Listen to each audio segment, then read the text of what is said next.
Hi, everyone. Welcome to Office Hours. If you're watching on YouTube, you can find out more about what we do at officehours.global. First hour is general discussion.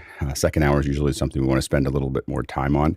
On Saturdays, we're doing second hours are kind of education-based, and we're going to talk a little bit about building training videos and discussing some of the tips and tricks and showing a couple of them as well. So we'll talk about what we like in training videos and talk through that.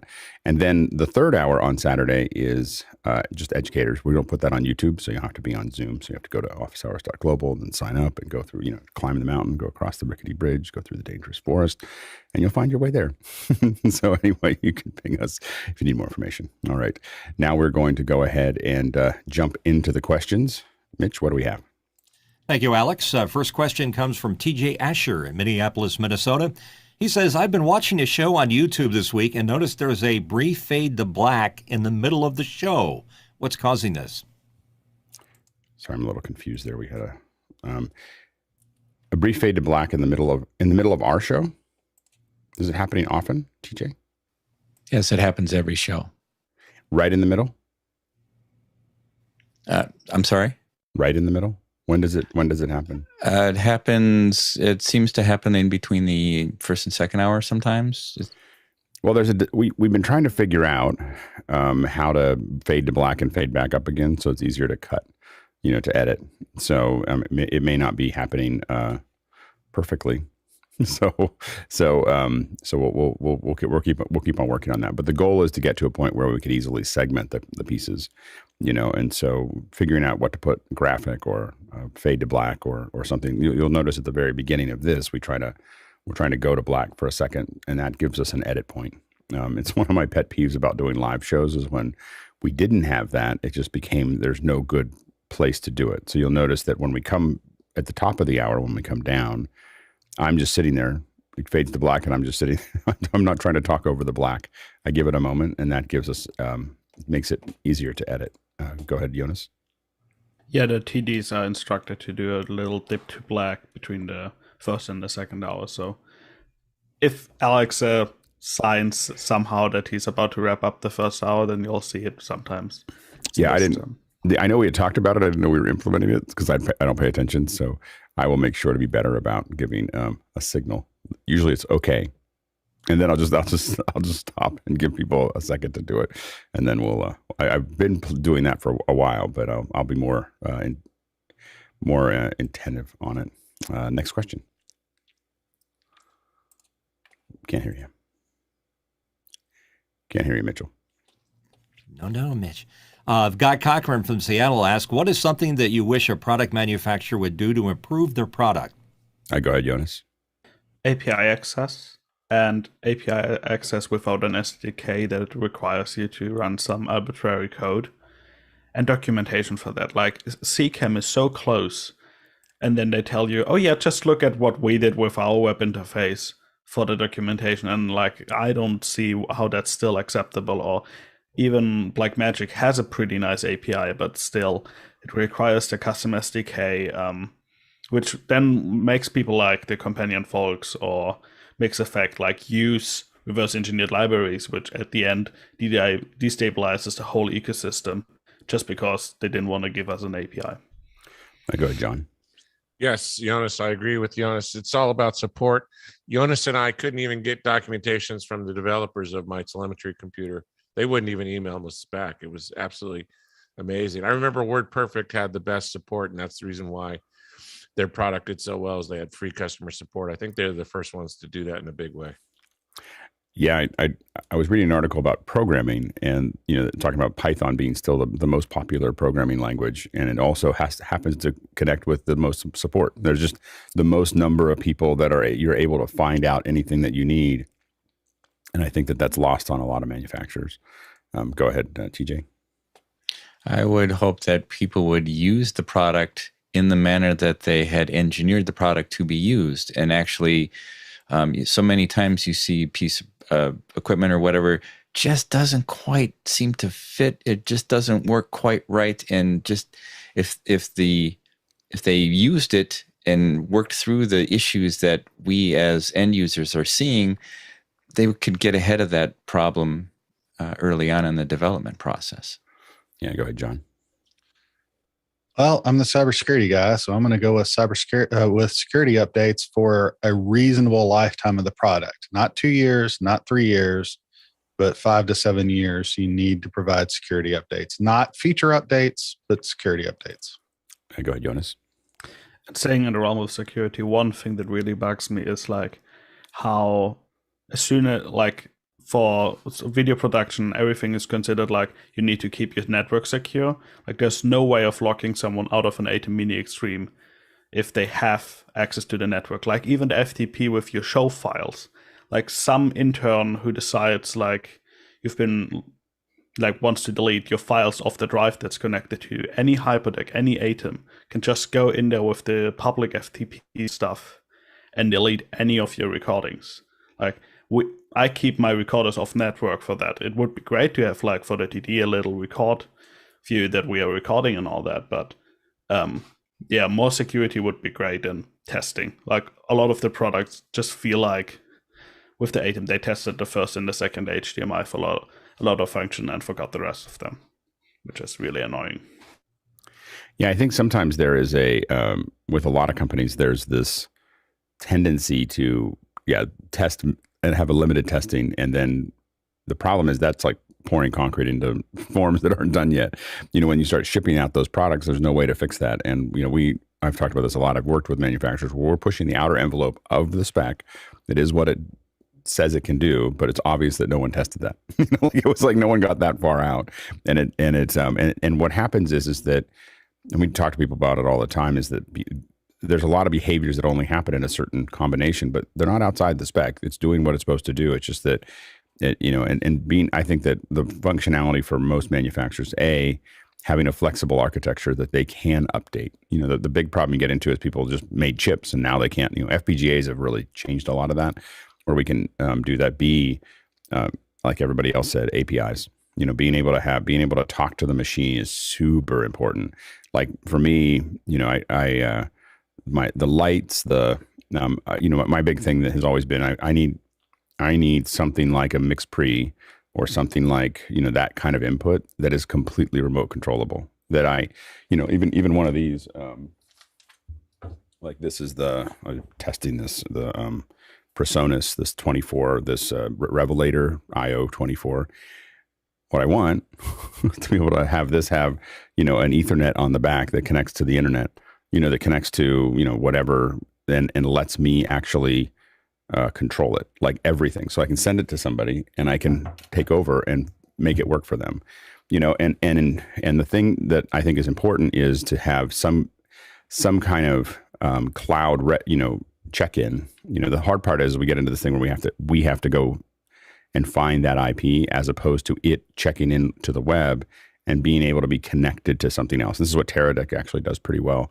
With their cloud service, basically you can take a Teradek transmitter and go into the cloud and connect it to a bunch of receivers, but they're checking into the cloud, not checking. It used to be Teradek. You used to have a static IP for the receiver that you're sending to. And then they built the cloud architecture that makes that happen. And so being able to have hardware that can check in there and be able to be controlled remotely would be super useful. Anyway, next question.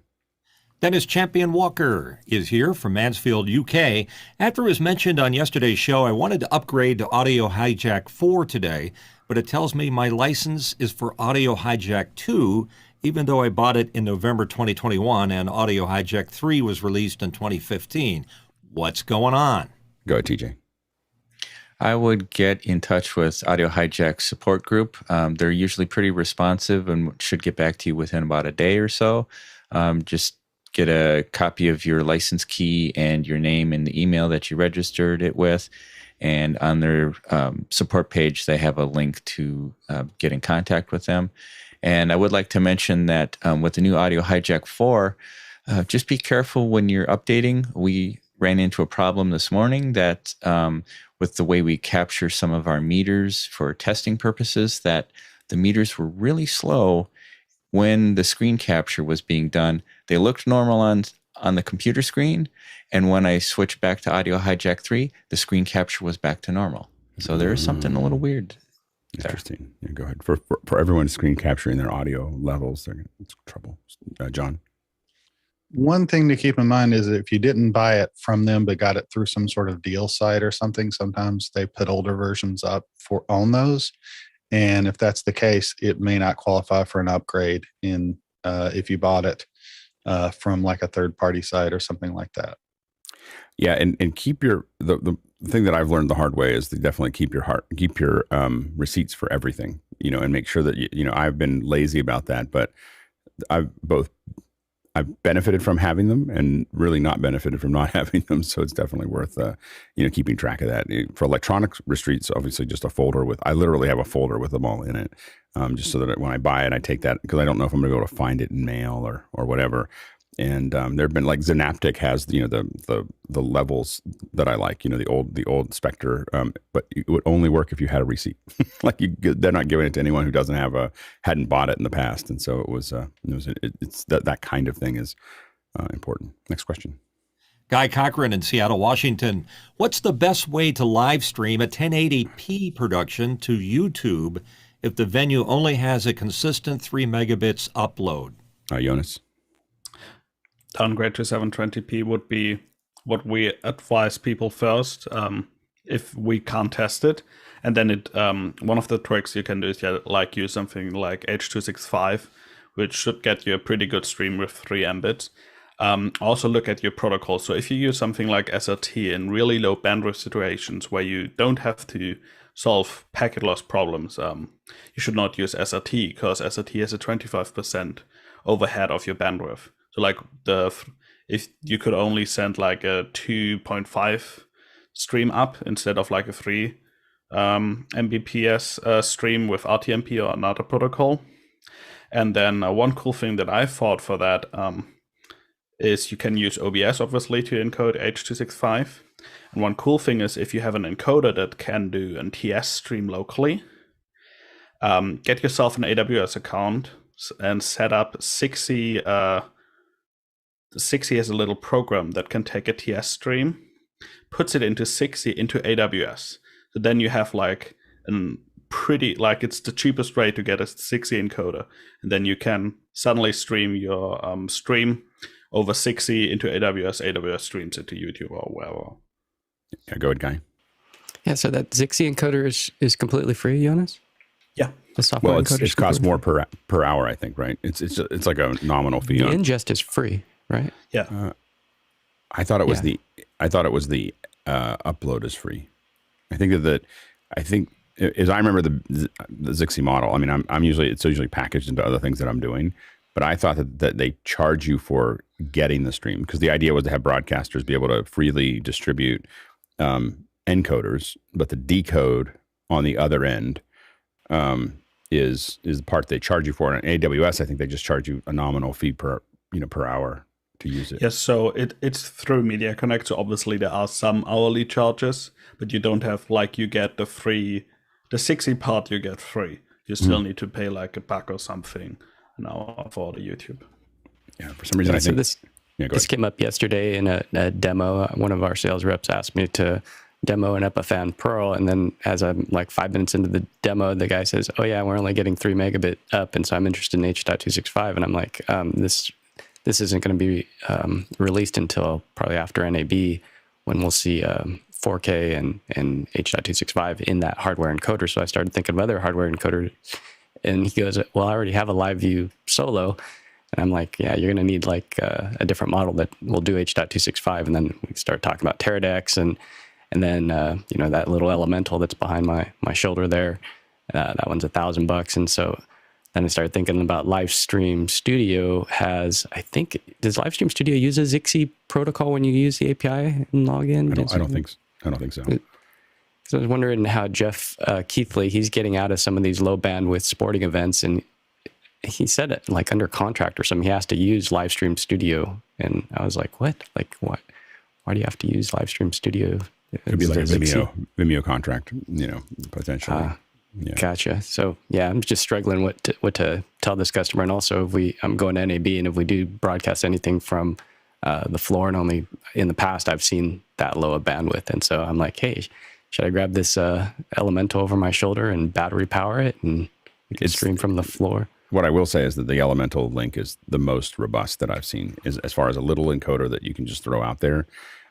We've put it in some pretty. I sent it to a fairground. I literally just sent 2 of these to a fairground and just had them plug it in, and the bandwidth was all over the place, and they just kept on chunking through it. I mean, I saw it like a couple like sprinkles, but it was down to 1.5 megs. Like, and it was just like, and then Zixie's process is just way, in my opinion, just way better, than everybody else's, and it's especially at low. Zixie doesn't help you if you have 10 megs or more, and you're not pushing it. If you have more than 3 times the frame size, so if you have a solid bandwidth more than 3 times your frame, so what that means is that if you're for 1080p nominal is 1080p is a 2 megapixel image per image. If you multiply that by 3, you get to 6 megabits per second. If you have 12 meg, so then you double that because you want overhead. If you have 12 megs solid or above, Zixie's not going to help you. Like if you can guarantee it. But if it's anything below that and it's fluctuating, that's where Zixie really starts to shine. And so so that's where because it pays attention to the quality of the pixels a lot. And it's doing stuff with scaling and all kinds of other stuff inside of it that is. It's not just doing like, oh, I'm just looking for. I mean, it is looking for packets. Now, the big thing is Zixie breaks all the rules of the internet because it just keeps on sending more packets. There. And if, as we had a discussion in after hours at some point, if everybody was using Zixie, the internet wouldn't work anymore. So we get to use it for what we need to do. And but it's brute force getting your pixels from one place to the other. So anytime I'm in something that is challenging, I want to use Zixie. Like, and I've seen other people tell me that SRT is just as good or FEC is just as good or, things like, I think that they're almost as good. Like I'm not saying that they're not better than the raw RTMP, but I would say they're like 80% of Zixie, and so that might be enough for a lot of people. But when given the opportunity, I would be using Zixie for transport, anytime I don't know. Isn't a big difference also that Zixie controls the encode? Because like stuff like SRT and the FEC stuff, it doesn't care about the encoding. Like you do your encode first. There are some people that. Well, with Zixie, we still do the encode. We wrap it. We're wrapping.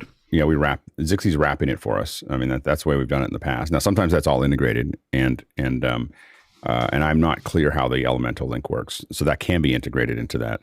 But I know when we started using Zixie, which was about almost 10 years ago, we were streaming it to a laptop and then wrapping it and then sending it out, to get it to the other side.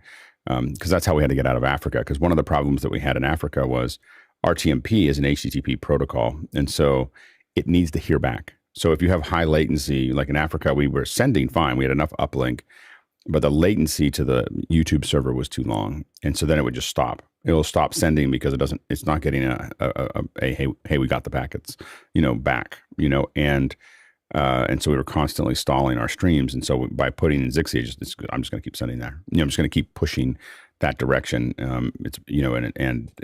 Anyway, it's a lot. We found it to be much more reliable, and that's where I became I went from like Zixie's a pain to a bit of a disciple of it because I was taking it into very challenging locations and streaming just fine. So that's why it's again one of the big reasons that I'm a big fan of the Elemental links. Is because of that, because they're, it's I don't have to think about it. I can send it to a bar, or a fairground. As soon as it gets internet, I can see it. It's just the easiest way to it's the easiest way to just take care of someone on the far end is just to send them a box, a little tiny little box they don't have to think about, and make it work. You were going to say something, Guy? Yeah, I'm just curious if you have any insight as to when YouTube might accept H.265 as a transport, because right now it accepts it now, but just over HLS, right? Not you have to package it as HLS, which is so there's very few. Like, how would you do? I could see how to do it in a Epiphan Pearl, but is there off the shelf, like what hardware? I mean, if you're doing H.265, I mean, you could probably. I mean, it doesn't take that much if you're doing just 1080p. I don't know for sure, but I mean, like one of the B links would probably be able to do it. to that process. Like for instance, if you went up to get Streamline, that's Colleen Henry's, free software, and you put, it'd be interesting to see, but if you install that package, it's a Linux, it's a Linux install. If you installed Streamline onto a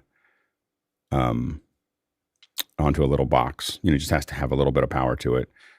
You could, because we were streaming 4K at like 2-second latency, but that was my bigger machine. But I think it would probably be able to do it. It's just FFM big, to package that up. And so I think that you could probably get Streamline to work on it, to package HLS and send it out. It's a little quirky with YouTube, so it might take a little bit of time to get YouTube's interpretation of that. I know it doesn't match up with, if you're going to use the link for instance, to go to YouTube, you have to, I can send you what you need to do. It's AWS's implementation and YouTube's implementation of the HLS manifest is different. So it's, I'd love to see what that is, because I've seen these go now as low as $500 on eBay. I dropped $1,000 on it, and now they're selling used for a really decent price. So if I could let this client know that's an option, they're super easy, because then what you have is you have it all set up in YouTube the way you want it, or not in YouTube, in AWS the way you want to do the encode, and that's what we're encoding the show on right now is that little link, and it's just such an easy way to manage the process. So I would highly recommend it. Go ahead, Mitchell. Yeah, my question is, as a takeaway from what I'm hearing, is the Elemental or the Zixi or the AWS the best box for overall use? Can I get you guys? All of the above. What we're talking about is all of them are, it's an Elemental that uses Zixi to go to AWS. so it's just, and you got to get like the other Elementals that I have. I have Elementals that are, 1U, that they sound like jet engines, and they're big. So the fact that we campaigned for these little ones for almost a decade, like we just want a little box that will do the thing, and they finally put one out. And so it's been really successful. And the UHD one is great because it does 10-bit 422. So it's the bigger one, which that's a lot more expensive. It's I think $5,000 retail, but it's pretty awesome. That's what we were doing and we will start next week doing 1 day a week of, I put it off a little bit because it's much more expensive. The 1080p coming out of that little box is like $1.50 an hour. So if I forget to turn it off, it's $10 or whatever. The other one is $12 an hour. So if I, for me to do the UHD with HDR, so, I was getting some pretty big bills by doing it every day. And I was like, let's do the SDR every day and then do it, just a check with the HDR before we go any further. So anyway, next question. Yeah, I got a couple of questions. The first one is, we need credit music for the end of office hours. What would you suggest? Go ahead, TJ. Back in the summer of 2020, Victor Kaichel wrote the Office Hours Samba, and we used that as the ending credits for a while. I bet Mickey still has the audio file for that if we wanted to bring that back. And if I have my choice on anything, well, we could also have the band, the Office Hours Band. That'd be a great project maybe for them. And I vote for a heavy metal version of Popcorn, the jump music. Go ahead, Mitchell. I was hoping we could do various versions of The Girl from Ipanema. I know I said it wrong, but Chris always gets on me about that. Yeah, I think that we just want, it's fine. I'd love to put some music in. I'd like it to be very ambient because I actually like the whispering. I think it's kind of fun. So it's kind of entertaining. I've worked on a lot of shows where we do like little bits and pieces and outtakes and stuff like that. And it's fun. It's not fun when everyone does it and people do it too loudly, but I think it's kind of a fun little, a little thing to do. So anyway, next question. All right, I got another. I was going to whisper it, but better not. Other question is, what other live YouTube show has as good an audio video as Office Hours? Here we are. Go ahead, John. That may be cheating, but the Tony Mobley show has really great audio video. Yeah. Jonas? There's a couple of churches that are producing shows on like Reds for YouTube. Those are pretty great. There's a couple of German YouTubers that do podcast shows that also look like pretty great. I think there's not that many that produce a Zoom show. that look great on YouTube, but there's a lot of good-looking shows. Yeah, go ahead, John. I'm also going to say Renee Ritchie's show looks fantastic and sounds really good too. But not live. No, it's not live. Yeah. I think that a lot of the stuff on Twit looks pretty good. I mean, especially the ones where the folks spend some money on their kits. So I think like MacBreak has, because we all have a pretty good kit, I think it looks pretty good. But not all of the ones on Twit, because we bring in all these tech people in that don't know anything about cameras. Evidently, web cameras and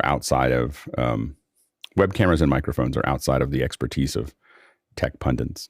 like why would, just because they're talking to a lot of people. There's times I turn on Twit and I just look at it, and I just go, really? Like is that's the best you could do? And so they're good. They're smart people. That's why Leo brings them on. But it's like, we're 2 years into this. It's kind of silly to not look good. Especially if this is your job is to talk about tech, it would be good that you actually had good, tech. There's a guy who does concerts, and we interviewed him, or we put him, he was on one of our shows, and he does an unbelievable live stream that he's controlling all the cameras, and he gets it all into it. And I think it's all a click track, and he's like, just the cameras have all been pre-programmed, and he's just like playing, and it's insane. Like it's just constantly moving it around and everything else. And it's just a bunch of little like studio camera, like little micro studios, and it's really, really well done. He doesn't do it very regular. I mean, he does it like once a week. So yeah, go ahead, Guy. Yeah, Jonas has been behind the scenes on some of John Barker's stuff where they'll do SRT for the contribution, but they'll have the conversation in Zoom. So you'll see a show with Aaron Parecki, with John Barker, and who else was on there? Jonas. Can't remember. It was a brainstorm about the future of the ATEM. I think that's what it's called. Yeah, well, if we can find that show and put it in the chat. It was just an experimentation, but if they kept it going, what was the reason to not keep the format going? Was it difficult for some reason, or just expensive, hard to do? There was just time didn't align. It was one of the early Belfast projects that we did. Yeah. Mitchell?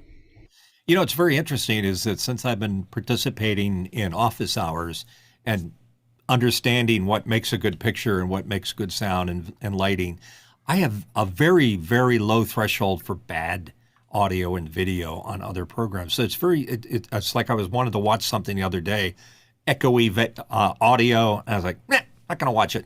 I mean, it's changed the paradigm. Yeah. I mean, I definitely agree with you. I have to admit that after listening to office hours all the time and after hours to some degree, even like NPR, when they bring on phoners, I'm just like, oof, like I don't want to listen to that anymore. And I just turn it off. Like I'm just not, I don't. And again, I feel like, again, these experts, if you're a congressman or you're a marketing person or an expert or whatever, the fact that you don't have, I feel like it's an insult to the audience to not have something that at least sounds good. Like I'm just like, I don't want to listen to you anymore. Like I'm not, I don't care what you have to say. It's disrespectful. It's just like showing up on stage with cutoffs and a t-shirt, I'm not going to listen to that anymore. TJ. I like when Todd Reynolds does his live streams. He really puts a lot of thought into the audio and the sound that he's putting out. Yeah, absolutely. I mean, I definitely think that we are seeding a different level of production, and I think that we'll see more of that as we keep on moving forward of just really good online video and audio that we're going to keep on. That I think that we're helping to kind of push that down the road. A lot of our shows are getting better and better and better, and I think we'll see more of that over this year. And I think it does at some point. It could embarrass the big players because they just they're being cheap. Next question. From John Pewitt of Huntersville, North Carolina. My Stream Deck software has lost communication with Bitfocus Companion. Thoughts on troubleshooting? Go ahead, Jonas. I am guessing that you updated and did a little breaking change. If you go to Settings Devices, you might need to click Use Elgato plugin for Stream Deck Access and then restart it. They did some changes on the underlying structure of the code to make sure that there's less problems if you run the Stream Deck app and Companion, so that Companion doesn't try to find it. So that's where the issues in updating might come from. Next question. And it's from Tommy Shantz of St. Paul, USA. With a limitation of 1080i or 720p, which format would you use for YouTube and why? Go ahead, Jonas. I would say if your encoder can only do 1080i, I would go to 720p, because 720p is what YouTube would want out of that. I would try, if you can get an encoder that, if you have 1080i 50 and have a good the interlacer, you can go to 1080p 25 and try doing that after in the encode chain. But otherwise, I would go with 720p if that's the easiest option. Yeah, so I agree. 720 is the right way to go in this environment. I spent a decade encoding 1080i streams or 720p streams and had a choice between the two. And we always went to 720 because there aren't really any interlacers anymore. So no one de-interlaces, they scale. So what they do is they learned sometime in about 2008, 2009. Before that, there were all de-interlacers. They have all this math that's trying to find the difference between the thing and the motion and all this other stuff. What happened is that the scalers got so good because they were scaling SD to TVs. So the chips that do scaling got, so accurate that they found that it was easier just to take one field and scale it up rather than rather than de-interlacing it all they're doing is grabbing one of the fields and scaling up. So that one field is basically 540 by 1920, right? So it's kind of like a 960 by 540 with a little extra horizontal resolution, and then they just stretch it up. And that's actually how de-interlacing today works. Is that they just the de-interlacers are just scaling it. And the first company, we'll talk about that anyway. So a company figured this out and started putting it into their stuff, and everybody else saw it, and they're like, oh, right, I can just do that, And so anyway, so the reason for that I say that is 1080 is essentially 960 by 540. So it's actually 1080i is essentially half the resolution of 1080 and 2/3 the resolution of 720. So you're going to get a sharper image from 720 than 1080i because of the way the scaling works. Next question. And it's from Al Trivet of Carmichael, California. Just bought a Flow 8 mixer for my Heil PR40, but my Apple OS 12 Monterey iMac won't run the firmware update tool. Simply put, app.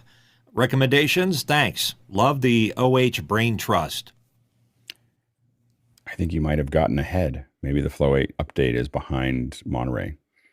I know you just told us how great the OH Brain Trust is, but I don't think I have a solution.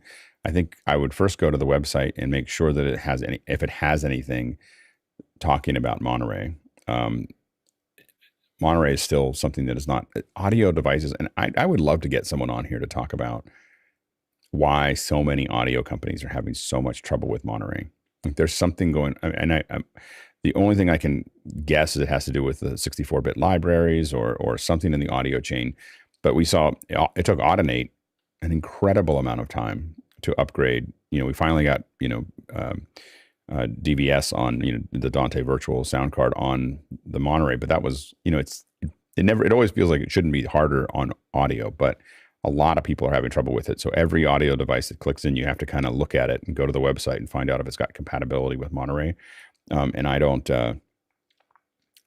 do not know whether, and it could be the simply put, it could be the app, it could be the installer, it could be, there's a whole bunch of things that could be not supported by Monterey. But I would go to their website and look for documentation. I'd search for Monterey Flow 8 and see if there's something there. But I do not. I don't know. Next question. I've got another question. Last night, Wolf Blitzer got caught staring into his camera for about 3 minutes when he tried to hand off programming to Don Lemon live in the Ukraine. How do you think CNN is protecting their remote reporters? I have a newfound respect for Wolf. Go ahead, Mitchell. What happened? Yeah, basically what happened is that he was handing it off to Don Lemon, who was remote. And the way Wolf does, he said, now here's Don Lemon. And he was like staring at the camera and staring at the camera. I was wondering, would somebody?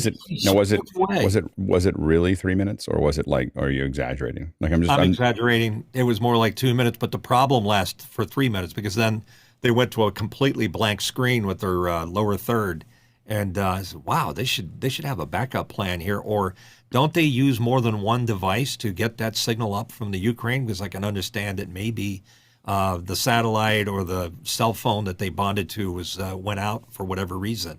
So that's really my question: is what do they do to protect themselves from exactly that happening? Go ahead, Jonas. There is not that much infrastructure that it can use as secondary anymore. In Germany, we have huge issues right now getting our satellite internet to work again. Like, we had an outage of thousands of satellite connections. I know that some production people had like a real big issue because they were relying on the CARSAT internet and it didn't work. So a lot of the backup stuff that you normally have isn't working. Yeah, there's a couple things. One is, what we don't know is, did he go when they expected him to go? So sometimes we've had problems with hosts. He's a professional and everything else, but sometimes they get themselves turned around in the schedule and they throw too early. And we're like, we're not ready. Like that's not what we were ready for. So especially with a remote connection, there has to be a ton of back and forth between the remote location and the headquarters to make sure that they're ready for you to throw it to them. And we've definitely had issues where either the producer told the host or the host just decided it was time to go, and they would throw it, and we weren't on yet. And we were telling them like, we're not on yet, and then then they didn't plan for something else to go. So it's very hard to know by just watching it what went wrong. Go ahead, Mitchell. Yeah, I was watching Wolf as he held his face completely still while they were trying to get it squared away, and he imperceptibly was nodding his head. So obviously somebody was talking to him. But then he ended up talking to Don Lemon. We couldn't hear it, so it must have been their POTS feed back from Don before they. Well, it's probably not a POTS feed either. And like in those environments, they're getting it back from the satellite, like it's an embedded signal on the satellite, and a lot of times on satellites, we're sending comms back and forth on some of the lower channels. So, comms and everything else are going in that. And that's why it's really slow, because oftentimes there's like a 2.5 second. You'll see people do this, like you can tell they're really live when they're like coming from a satellite, because there's this nodding thing that they do to give them something to do while they're waiting for the signal to get to them. And that's pretty common, but this is why you don't see very much live. What's funny is that you see very little live on air. Like, unless there's a war zone or something breaking news, you always think that you're looking at things live, but they're not. Like when you're watching Jimmy Kimmel, that was recorded in the afternoon. When you're watching, the nightly news, that was recorded an hour and a half ahead of time. There's all these things that happen. There's all these spacers for anything large. Then, you think that, why can't we do our live streams better? Then you watch the red carpets, for the Oscars or something like that, and they're a disaster. They're AV disasters half the time, because, and so you realize that doing live is hard, because we do a lot of live that's hard. Like live streamers, are actually like, learning, how to play a contact sport on gravel, it's without any pads, and so we're actually pretty good at it, because, we're actually doing live all the time.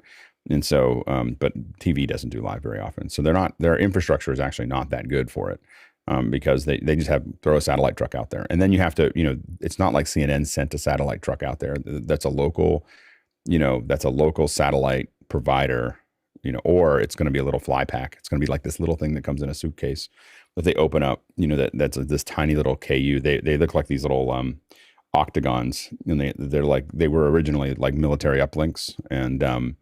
And so the other thing you can have is, if it's cloudy, with those little dishes, you're not going to be able to punch through it. Like if it's really, really deep, dense clouds, you won't be able to punch through it to the satellite. You can, but you have to change how the uplink goes, and that takes a really knowledgeable operator on the satellite side to understand how to change how it's doing FEC to get through there, and how it's managing that process. And there's not, in any given city, there's like 2 people that know how to do that, and no one's going into that industry anymore. So it's like they're all retiring, so it's, the people who really know how to tweak it, the people who are running satellite uplinks now, with a couple exceptions that I know, that, they're all, they know how to turn it on. Like, they're not tuning it the way they used to.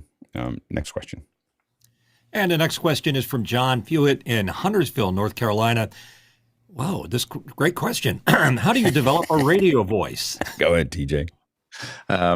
As a guy who has a face for radio and a voice for print, I will offer Bill's advice. And he said, like any other muscle, the voice is a muscle and you have to exercise it regularly. And so what he recommended and what he did early in his career is he read the phone book every day, 15 minutes a day, just read out loud and practiced and practiced and practiced. And that's really the only way you can get there. Go ahead, Mitchell. It's not the only way to get there. I can't tell you how many people that I've run into over the years that said, Bob, who works down in the kitchen's got a great voice, got this deep, melodious voice. And that's not all of it, because other than, yes, you have to practice, you have to know how to string the sentence together, read, copy, give proper emphasis, and have a rhythm. Rhythm is very important. So, and as you do it, the more you do it, your voice sort of loosens up and it becomes more radio-like in terms of its presentation. But it's not something you just instantly have unless you're Morgan Freeman. Mark. I think a lot of it, from what I've heard, is learning how to use your diaphragm to project the voice out. Yeah, using your diaphragm is super important. Like you cannot speak, you cannot speak. You can hear that. You can hear this, like with mine when I'm calm. You can hear the resonance in going down into my throat, and I can feel it. Like I can feel when I'm in that mode where I'm doing that. And you do, but a lot of people don't know how to do that. And what actually helps is singing lessons. Singing lessons where you're being taught this, because you learn what it feels like to do that. And then when you learn what that feels like, then it's easier. It's kind of, you can train yourself to do more of that. But as Mitchell said, the other piece of it is that there are people who will tend to be very monotone. It's very hard to listen to. And so the people will be like, and then we're going to talk like this, and we're really excited about how this is working, and it's very flat, and it's to them it makes sense. But what you have to think about when you're presenting is that you're going to bring things up and down. You're not going to bring them up all the time. I don't want to talk like this all the time. I don't want to be all excited. I want to make a point and then drop it. I want to do something and then give you, and because that's how I'm going up and down. And the other thing that you'll get is your brain over time, and this comes from practice, is making decisions about that naturally over a long period of time. And so it's looking, your brain gets used, like when you read copy, the big thing with copy is you have to learn to read ahead. And it's like a bagpiper. You're putting words into your brain sometimes one or two lines ahead. Like you're literally you're looking somewhere completely different than what you're reading. And then your brain is calculating how it's going to manage that sentence. Someone who's good at a copy will sit down and do one read. Like I've seen people just sit down and just read it once and they're done. They walk away. And that comes from, again, to what Bill says is practice, practice. And, a lot of people who in radio, I think the one thing that people overlook is we did oftentimes hundreds of shows that no one ever remembers. We're very fortunate. It's not all up on YouTube because they were horrible at the beginning. I mean, I don't know anybody that says my first year of radio was great. Like it was, you were doing the best you could. You were learning how to do those things, learning how to think about what you're going to, where you're going to go and how you're going to manage it and how you're managing time and all those other things. And I think that takes time and it just takes practice. And I think we've seen this I think we've seen a lot of this inside the panel. The panel has gotten way better, not just their cameras and their mics, but the panelists, just from practice, just get way better at presenting themselves. Go ahead, Mitchell. Yeah, I concur. The mental buffer and the ability to read ahead is a gift. I can't do it. I mean, I can go about 4 or 5 words ahead, and that's enough for me to parse most things before I hit into them. Because a lot of times there's no grammar in radio copy. It's just one giant, running on sentence, and you have to sort of insert that grammar, where it should have been. So I agree. You have to learn to be able to do that. And I will admit, I'm not that good. I read it over and over and over again, and I put spaces and move things around and get everything the way I want it to before I read it. Go ahead, TJ. I would recommend to John that he should volunteer to read questions on occasion, because that really does force you into having to really think about what you're saying, how you're saying it. Yeah. So, yeah. Absolutely. Next question. And it's from Douglas Carmichael. Great question. Telos once marketed the Omnia 6 radio processor as a mastering processor, Omnia 6 CD. Wouldn't excessively loud mastering be detrimental to the on-air sound of music content? Go ahead, Mitchell. That's a very interesting question because it has a lot of repercussions that go well beyond what your question asked. You wouldn't really want to pre-process audio before it goes out to a radio station, particularly music, because what happened back in the early 90s is the record companies got this idea that they would start mastering songs at a much louder output because they liked the idea that they were louder than the other song on the other station. So what happened was that took away all the dynamic range that you could work with to make it sound right. And on the other end of it, radio stations are battling out for being the loudest on the dial. So you put all this music into it that's already pre-processed, and then you process it again, and you make it as loud as you can. So it's a real scourge on the planet right now, what they're doing on the radio to current music. I think it's possible that Frank Foti and the gang over at Telos may have suggested that you could use an audio processor that he uses for radio for pre-processing something that you're doing in the studio. I have an Omnia 3 on my rack behind me, and the only time I use it is to listen to a radio spot to see how it might sound once it gets out over the airwaves. I will say that I've been looking at some of the Omnia stuff to basically level out everything that we're doing.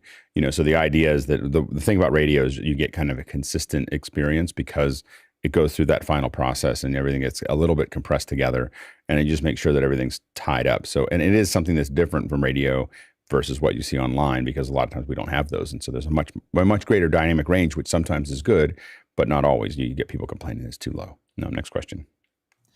And this question comes to us from Douglas again. Alex, you mentioned Ethernet-controllable audio interfaces. Would you ever think of a DiGiGrid, which is from Waves? You can't remotely connect to them, but you could remotely connect to the user's Mac PC and control the sound grid network. Now go ahead, Jonas. It's one of those things again where if they would add an API, it's easy enough to ship a little like a Pi, a small PC, but shipping a whole like Mac Mini that is able to like screen share, or like even just the bandwidth requirements of like shipping something and then also needing a screen share to change a fader, that's something that I really don't like, that you have to have this whole overhead. And then for most people, installing something on their PC is a no-go. Well, yeah, and I think that a lot of times we want to send something that's relatively inexpensive that just does the thing and it can connect to their PC. And I don't even want to use their connection through the PC. I just want them to plug it in. It looks like a USB device, and it sits there and is completely remote controllable. And that would be, if someone had built that before COVID, would have been $1 billion. $1 billion of sales. Like, it just would have been insane. Not that I'm bitter that I told a whole bunch of people that they should do that like 8 years ago. Next question. Daniel Ferguson from Thousand Oaks, California. What's the best way to secure laptops with external hard drives when you are staying at a hotel abroad and want to sightsee? Go ahead, Guy. Yeah, early in my career, I was getting put in some pretty rough hotels. And so I was bringing a Kensington lock, and I was always locking up this was a PowerBook G3. Shows you how long ago this was. What I would recommend is try to stay in places that are a little bit nicer. I know that sounds a little arrogant, but if you can stay in a budget for an extra nicer hotel, because that staff, they're looking at their year or their career. They're not just looking at, I'm going to grab this laptop and sell it for on the black market or whatever for a few bucks. So I recommend trying to stay at a nicer place, and then the Kensington locks if you must. Go ahead, Jonas. There's two parts to security, especially since you mentioned drives. There's the one part of you can't lose the drive. So if you come back from a shoot, back it up to somewhere it's no longer physically only in the room. Then there's also the second part of you shot something that nobody else is allowed to see. And so you might want to look into encryption, because if your hardware is gone and you still have a backup online, that's sad, but there's insurance for that, and sometimes that happens. But if you lose something that you didn't have an upload of it, and nobody's allowed to see it, then you have a real big problem, because mostly the files on the system is the most valuable thing if you come back from a shoot. Yeah. Now go ahead, John. So in cybersecurity, in addition to physical loss of the device, we're also concerned about what we call the evil maid attack. And that's when someone has access to your software and can input malicious files onto it. So in addition to making sure that your device is encrypted, securely locked up, there are also often safes in hotels that may or may not be secure. I prefer to put a do not disturb sign on my hotel whenever I leave and not allow people do service the rooms, and keep the devices out of sight if the maids are there. If I do require maid service, I usually stay in the hotel room until the maid has done their sweep of the room, just so that I can, I'll be like reading something like a book or something, but keep the devices out of sight. And then I lock them up whenever I leave the room. I have a Pelican case that I often take with me, and that's a good place to lock it, and then secure, and then use the Kensington lock to lock the case to something. Yeah, in some of the ones that I've done, and the thing is, I've had stuff stolen out of my room, and Vegas. So there's a couple things that one thing is I never will stay on the first floor. I will never stay on the ground floor ever, because mine got stolen from a window, not from a maid or someone else. So that's number one. Number two is I always have do not disturb. I don't want anyone to touch my room ever. Like I don't, if it's more than 4 or 5 days, then I might have them come in once, and I'll take the stuff that are important out with me, and then let them come back in. And then I've had some guys, I haven't done this, but I have some guys on my team that they'll put a camera in, they'll quietly put which is terrifying to them, by the way. If you watch the footage of how your room's being taken care of, it makes them very paranoid. But they'll put a camera pointed at the bag, like a wireless camera that's like a Nest that's going up. They will also put an alarm on the bag, like in it. So what it means is that if someone opens it, it's making a loud noise. And so if you make something hard to get into and then you make a loud noise at the same time, it greatly reduces how long they want to stay there and try to figure it out. So that tends to be a thing. And then they have the camera there, so they, someone can be talked to later, oftentimes if they're hotel staff. So that's been some of the stuff that people have done. I am notorious for carrying my bag with me all the time. Like I just have anything that's important that I can't lose. I'm just used to keeping it on me, and keeping it in. I definitely, for a lot of the work that I have, I can't have my laptop be away from me. So I can't, I would lose the work if I said, oh, I left it in my hotel room. That'd be the last time I worked with those partners. You keep the laptop on you all the time, and you don't because you don't want to have easiest way to get into someone's computer is physical access is so if you don't give people physical access, I'm not worried about people stealing my laptop. I'm worried about them putting something on it, and that's the thing that I worry about there. Next question. Craig McFarlane from Boston, Mass. Does anyone have recent or planned updates to MakerPipe projects? Go ahead, Craig. Can't hear you. Take myself off mute. There you go. So I have my standard framing set up, but I'm curious if anybody else has learned things about, do it horizontally or vertically or other kinds of things. I don't see anyone else answering.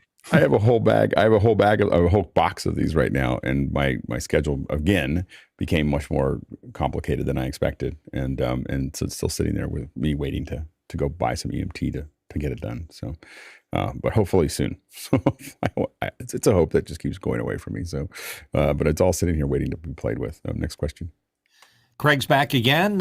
In Mukana, I love the links to answered questions for jumping back or ahead. Is that coming back anytime soon? Go ahead, Craig. I'm not sure what you're talking about. Yeah, so I'll come in after a meeting halfway into office hours, and then I'll scan the previous questions that were answered. I'll change the speed to 1.5 or 2x and just zoom back and forth. It's like, oh, got that one. Okay. And then it'll catch up to live. But in the previously answered questions, the timestamp isn't a link anymore. I think it does. It gets linked later, right? Or does it? So I think Jonas. what Craig is talking about is the automated stuff that Mukana does that's like really close. What I noticed is you need to refresh. Like if you have your browser window open already, you need to refresh after the embed is there, because Mukana doesn't automatically put them there. I've noticed that behavior. Like if I don't reload, I don't see the jump links. But if I reload while it's live, I do see the jump links immediately, and it's a great feature. And I have to admit, this is a feature I don't even. I'm sure someone asked Chris for it and got it put in there, and I don't even know what it is. So this is in Mukana. You can, while you're in the desktop, you can actually. Yeah. So right now you don't see it, and if I reload it, great, today it's not working, but yeah, and then you see here jump to, and then you can jump to a specific question. So like you can. Oh. It's a great feature. It's amazing. I wish I had asked for it.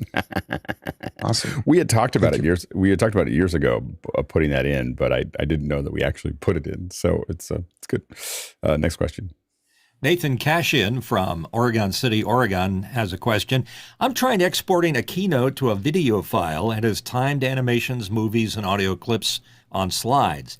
Everything's exporting fine except for the audio. The video has no audio track. Is this possible? It should export it with the audio. I'm not certain what would happen there. The only thing I could imagine is that you have something unusual in your audio tracks. So what I would do is probably take that video and reconform it to something that we know is just stereo, H.264 or something, and make sure you don't have things on other tracks or the audio, because QuickTime may play that back, Keynote may play it back, but when it builds the movie, it may only be looking at. So it may sum all that stuff together and play it back for you, but you may have those tracks on another. And I guess the question would be: is it happening only in certain audio? And also with the audio clips on the slides, also make sure that they're set to play. And I have to admit that I do so little with audio on my keynotes because I'm usually talking over them, that I don't play a lot of videos out, because when you work in stage work, you don't consider your PowerPoint or Keynote as an output for video. So you don't put videos into it because we always have a playout system to do that. So as a result, all my Keynotes are all built without any video ever. Like it's always, I do lots of animations and I have lots of things built up. I just don't put videos into them because I usually am doing something where I can play it out. Go ahead, Mitchell. Yeah, I'm not a Keynote expert, but I have noticed that, particularly on a Mac OS, that if you mix 44.1 and 48, which is the preferred sample rate, that you end up getting timing errors, and sometimes they're so bad it just won't play. It could be. I'd be interested to see if it was a 44.1 versus 48. It's not entirely out of the question. We'll have to experiment with that. That might be a good after-hours lab kind of thing to try to export something with a video out, because I've never seen the problem, but again, my use case is the way I use it is different. Next question. Ike Potter from Hanover, Germany. On the PCs, I partition my hard drives to keep system and data separated. Is this recommended also for a MacMini M1 1 terabyte SSD? And how much space is needed for the OS? Sorry, I'm new to Mac. Go ahead, Mitchell. Yeah, I definitely would never separate the two. Well, I would separate the two. I wouldn't put them on the same drive.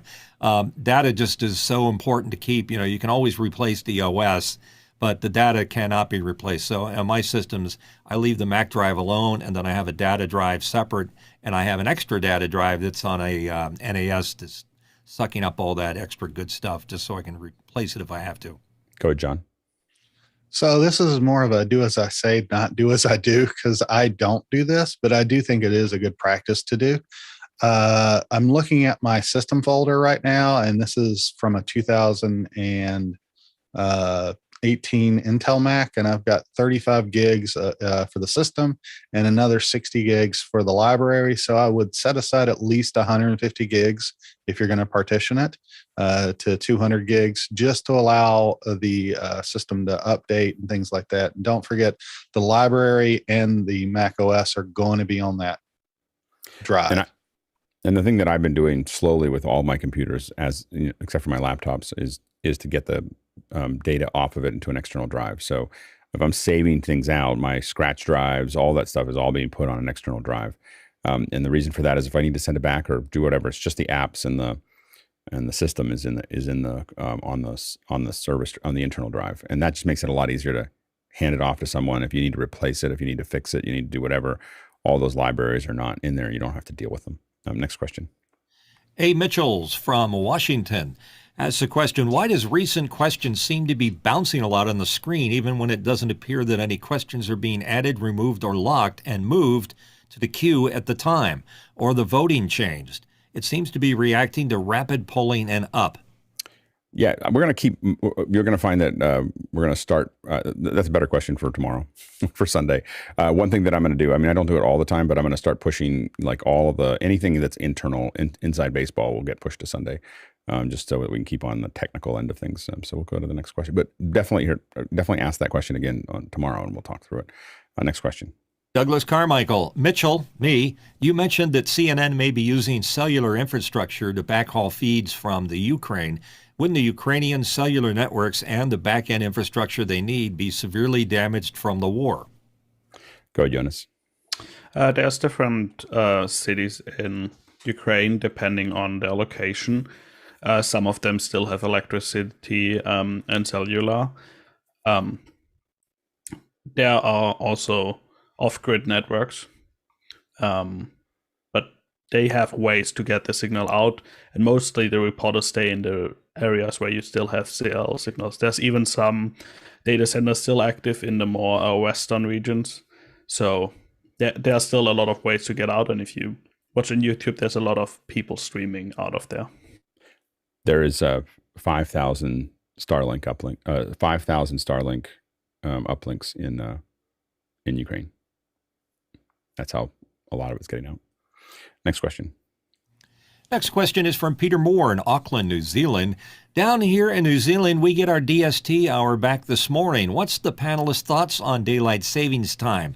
How it affected any productions and other stories, opinions, etc. you may want to share about daylight savings time. And if you're watching as a note, Saturday is it's an internal discussion, so we're going to run a little over and we'll finish these questions. Go ahead, TJ. I'm a fan of daylight saving time, living in the northern latitudes. Sunrise at 4:30 really doesn't help anybody, in my opinion. I prefer to have that extra hour of daylight at the end of my day, even though I do get up early. And I used to work at the airport, and even prior to the U.S. moving their change to a couple weeks earlier than the rest of the world, there was a period of about a week when just chaos when the time change would flip between the US and Europe and the Southern Hemisphere. It was really interesting during that week. Go ahead, John. So listening to some people that have different time zones than I do has enlightened me about how problematic daylight savings time can be for them. Personally, daylight savings time is something I want to be on 24/7 year round, every day. But if you're in the Pacific Northwest, for instance, you are going to be getting dark around 4 p.m. And I understand why they don't want to do that. So I think that daylight savings would always push it out, right? So you'd always be able to get more sunlight in the evening. That's in the winter. That they say that they're not getting much sun at all in the morning or something like that. Oh, no, it's 10 p.m. or 10 a.m. before they get the sun up in the Pacific Northwest. But anyway, what I'm saying is it's more intelligent to allow the individual locations to set a logical time zone for them that doesn't change throughout the year. Get rid of the change, but if a local environment wants to stay on standard time and it makes more sense to them, let them stay on standard time. They should definitely put that up for a vote because standard time will lose every time. So people will theoretically say that so book smart people will say that they want standard time. You get better sleep and there'll be kids and da. But anybody told what savings time means more light in the evening, it'll win by 60% in every place in the United States. Like it just will win all the time, to your point, as you said earlier, that you'd prefer it. So would everybody else. Once they understand what it is, when they stop listening to, behavioral scientists try to tell them that this is dangerous and blah, blah, blah, and everything else. And they start realizing, oh, I'd have more time in the evening because, they almost everybody will, like it's when people understand it, and this has been polls, when you do polls, people are just like, I just want daylight savings time because I don't care about the morning because you're working or going to school. Like what they want is time when they get home, is the thing that's the time that they want it. Go ahead, Jonas. Yeah. For me, it was a bit difficult because like Germany changes 2 weeks after the US changes.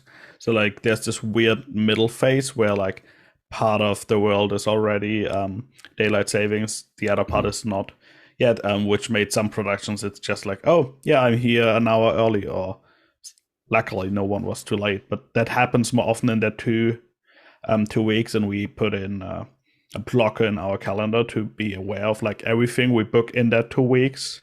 Double check as soon as you switch to your local time zone. Yeah. Double check again and double check with the client. Like, are you sure you meant that? Because that sometimes can be really confusing. Yeah, go ahead, Craig. Yeah, so we produce a whole bunch of collaborative events where we'll have people in anywhere from 5 to 10 different time zones, and our software adjusts GMT to local time zone for each person, so everything's coordinated.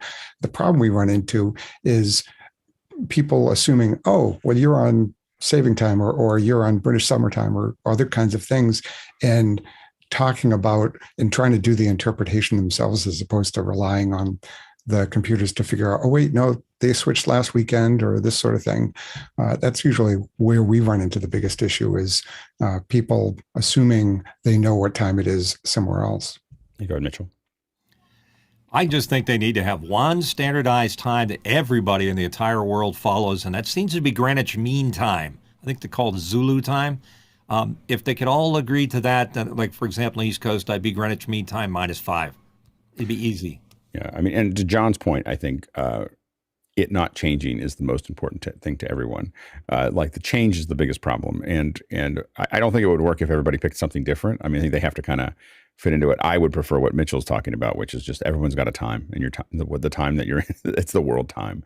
And so, and we're gonna, as we go through this year, we started doing it in our little emails that go out, but we're gonna get more and more pushy about us thinking about just a single time zone as opposed to thinking about it. We can start that trend and just start thinking about it as one time. But I would prefer daylight savings, but I mostly would prefer not changing.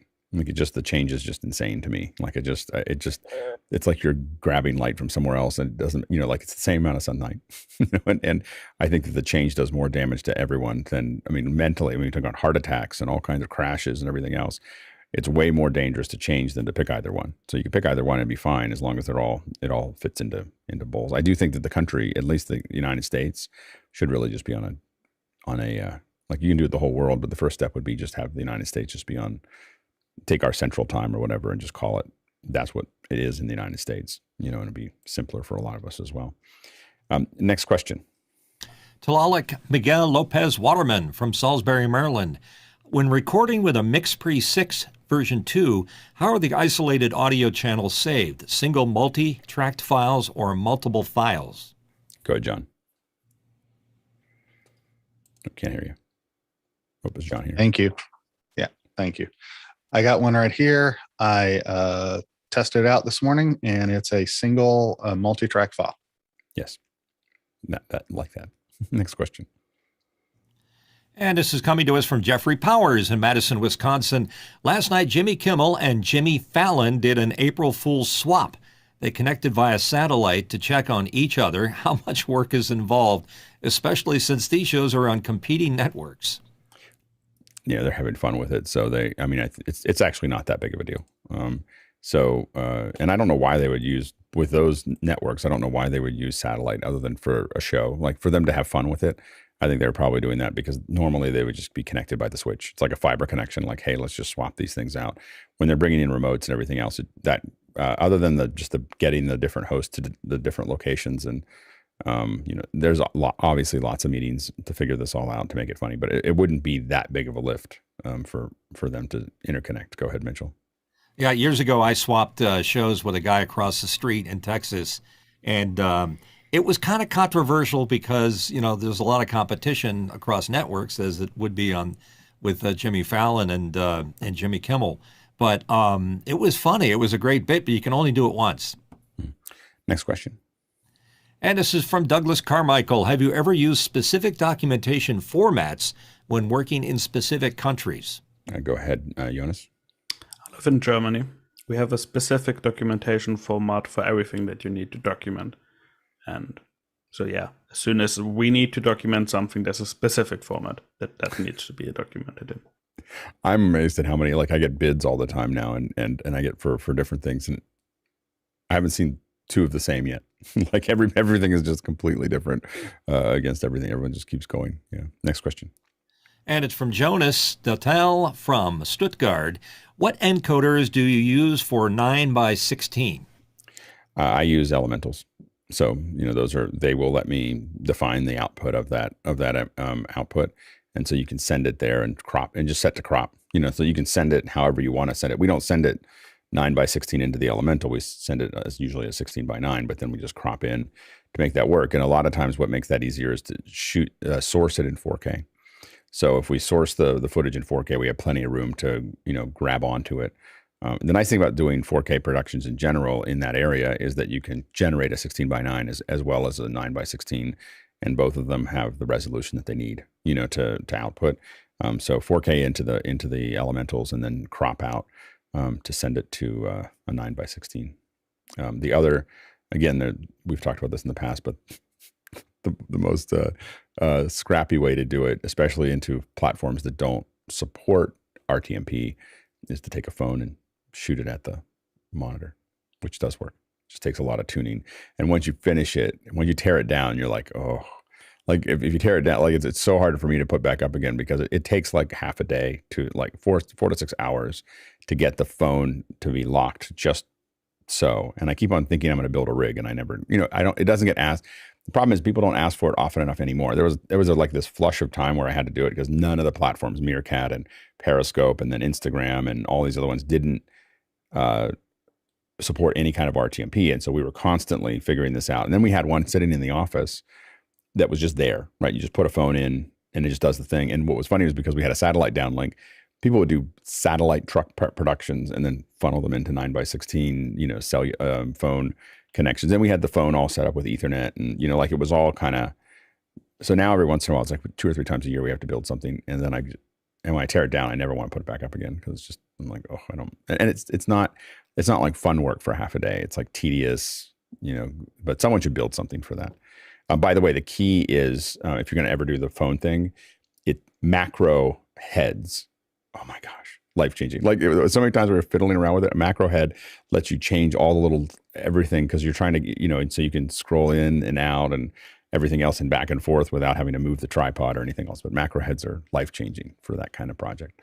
Next question.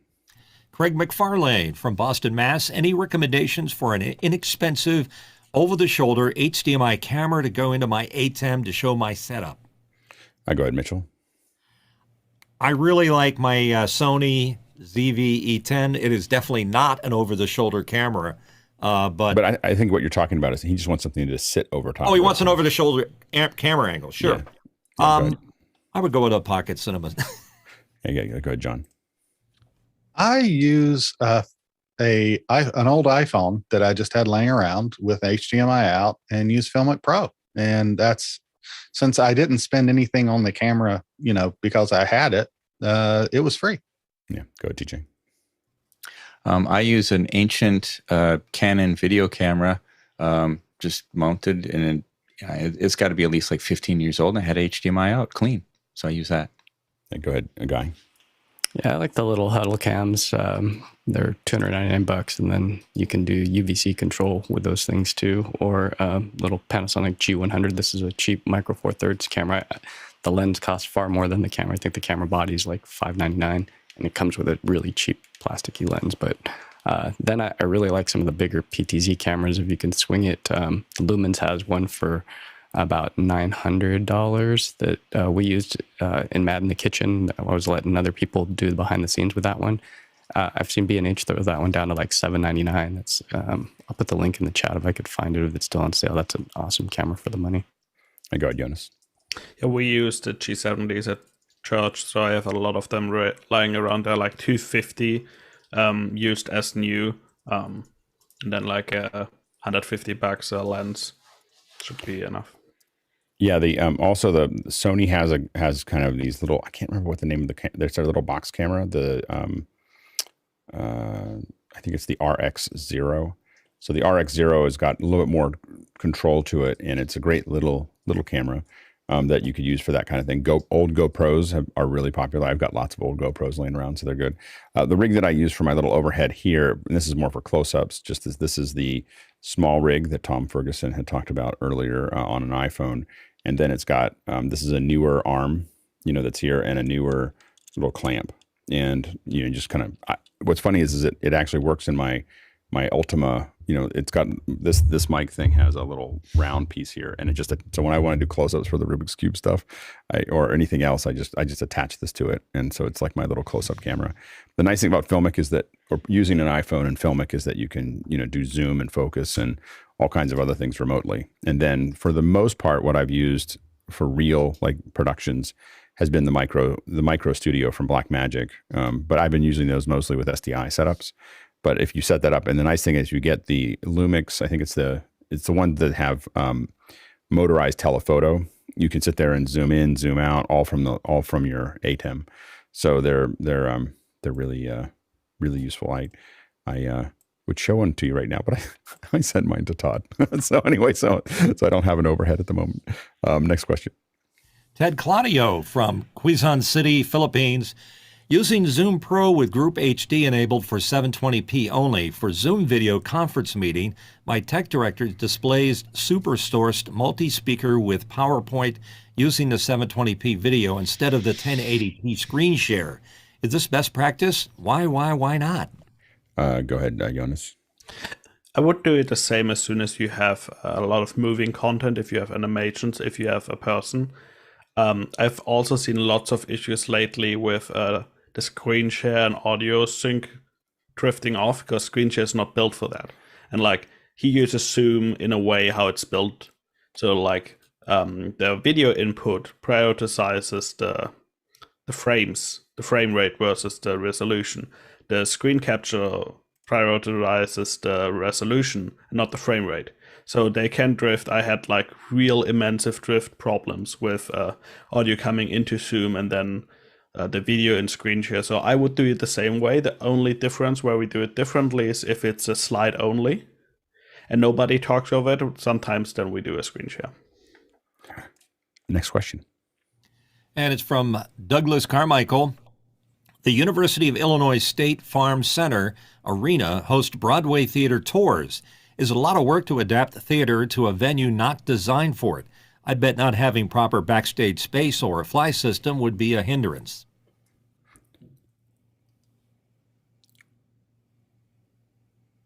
Yeah. Well, I mean, it depends on how the center is set up. I think that, go ahead, TJ. My son does this every weekend, this type of thing what they end up actually doing is they build an entire truss structure to hang everything off of. So basically replicating the ability to hang stuff in the theater. So they're, bringing in semis, putting up this big, huge truss system, just like a rock concert, essentially, where you're hanging everything overhead. So it's a lot of work. Yeah, I think that one of the things that makes a difference in this kind of area is just how well the center was planned. So a lot of these centers, if someone thought ahead, like we may want to have people coming in, it comes into how they handle power and make it available, the truss system across the top, how easy is it to load in? Is there a loading dock? And is there any, how easy is it to get into it? So we worked in a lot of places that are actually really easy to work in, and they do a lot of other things normally. But like for instance, a good example is arenas will bring in PBR, the rodeo. And when you think about that, you're like, they brought in a rodeo with all that dirt into a nice, beautiful arena. but they get it all working and they get it out and they have another basketball game 3 days later, or a week later or whatever, and everything's perfect. Now the funny thing about that, by the way, is that it turns out that that's after the rodeo comes is when the stadium gets the deep clean. So it's dirty, but they picked it. That's the time, and they have a whole crew all set up to clear to basically clean every little bit, which they clean it a lot, but they don't do heavy cleaning. They do that once a year, right after the rodeo, like that comes through, because that's going to be the dirtiest it's ever going to be. So anyway, it can definitely be done if the trusts and the process and the planning was done well for the center. All right, let's jump into the second hour. Now, by the way, if you're watching, when we have 0 questions at the top of the hour and we have a bunch of other questions going on and it's an internal discussion, I'll let it run, because I'm like, why cut off the conversation until we get it? So just for the producers to know, if there's not a lot of questions about it ahead of time, if you have 10 questions or 8 questions already in the queue, we will stop on time, and if you don't, we will just kind of cruise in a little bit into the next hour. So if we don't have a guest, and guests will always stop on time.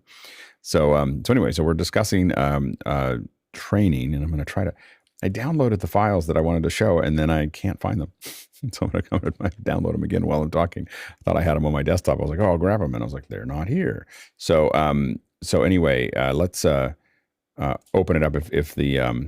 If our folks here have any comments about how they're building them, let me know. But one of the things that I'll show here in a second, as soon as I get it downloaded again, is it's like YouTube deciding it wanted to I had them on YouTube because we put them up there, and I'm trying to figure out where it put it. But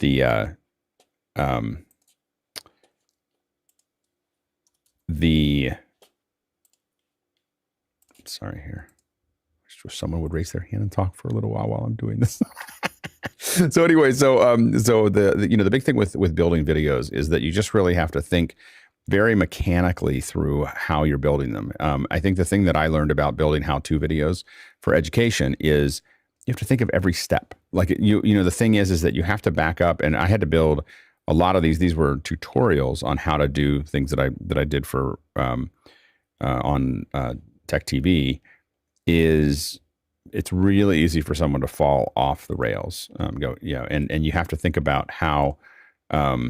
How you obviously know how to do something, but you'll see in some of the videos that I'm going to show here in just a second that it is like we do very specific things. Like we point to something like this is it, and we try to do. A lot of our videos don't have any voiceover; they're literally just a step by step. I think we watched a lot of TikTok. Go ahead, Mitchell, and then Craig.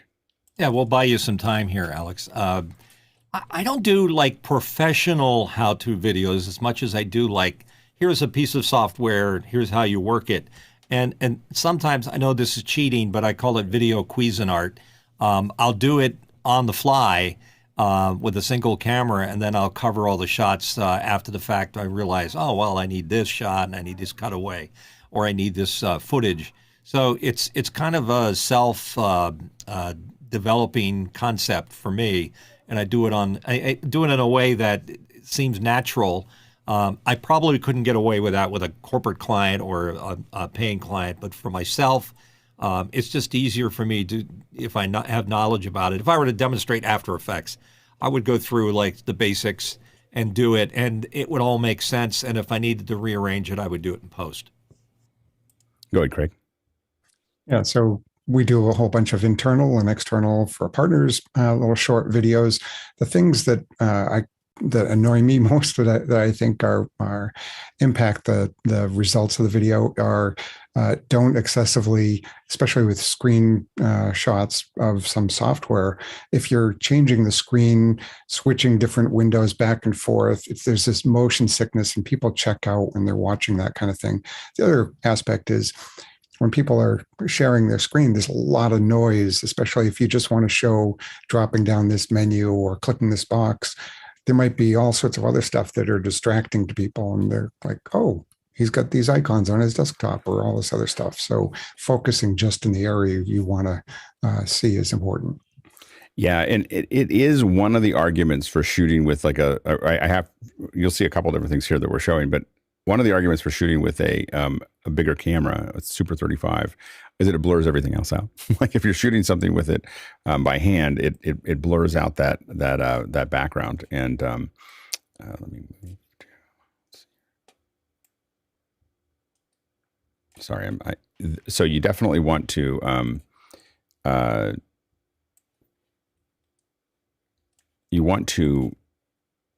again try to keep everybody focused, as Craig was saying. So really keeping everybody focused on what you're doing.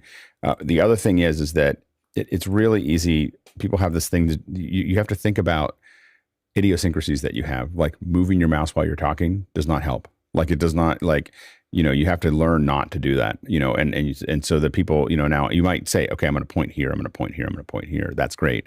And this is in general with all presentation is have an intent for everything that you're doing, or do the best you can. Speakers who pace on stage are not good. Like they're not good at that. Like that's not a good move. Figure out what you're going to do and do it, and not, but be intentional about what you're doing. Go ahead, Guy.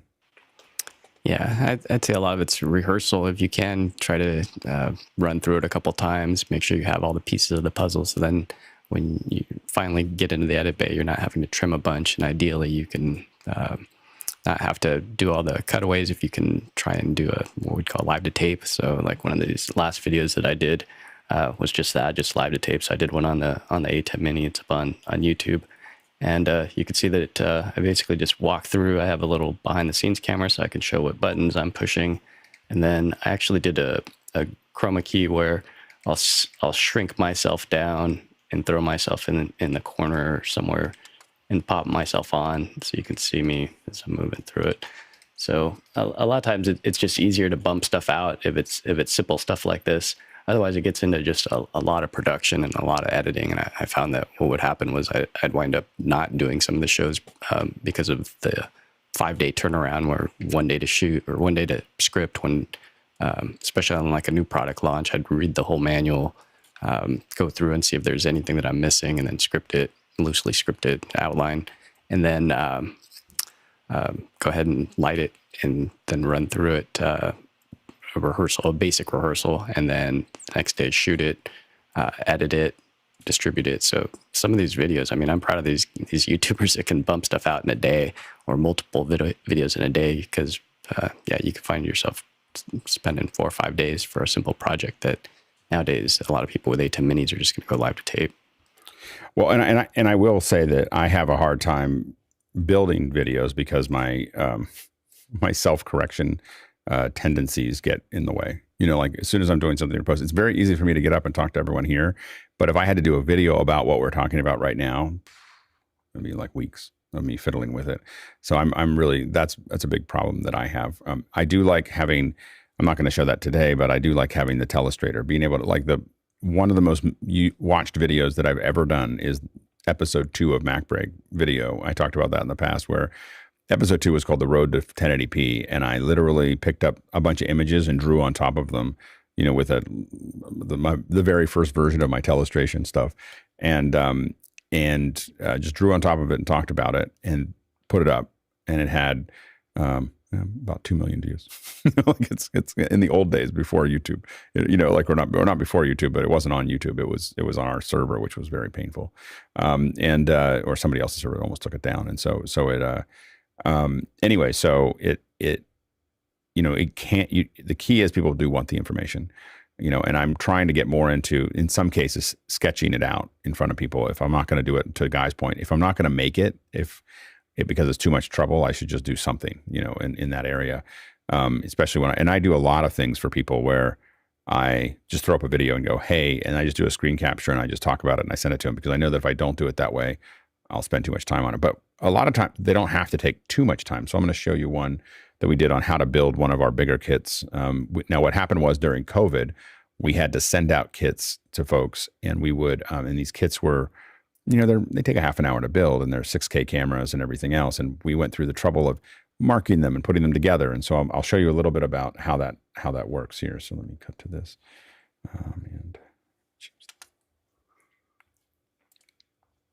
So here you can see it, and that's a little sped up. So one of the things we did here is I need you to see what I'm doing. I don't need to do it in real time. It's like, so here you can see a lot of this stuff has been subtly sped up. You can just see us kind of speeding up. Now, some of the things we did here to go with it is we're sending you a kit. So you'll see all these little pieces of tape and markings, because that means that this is like a paint by numbers, and that little subtle, if I just back this up a little bit, you'll see this.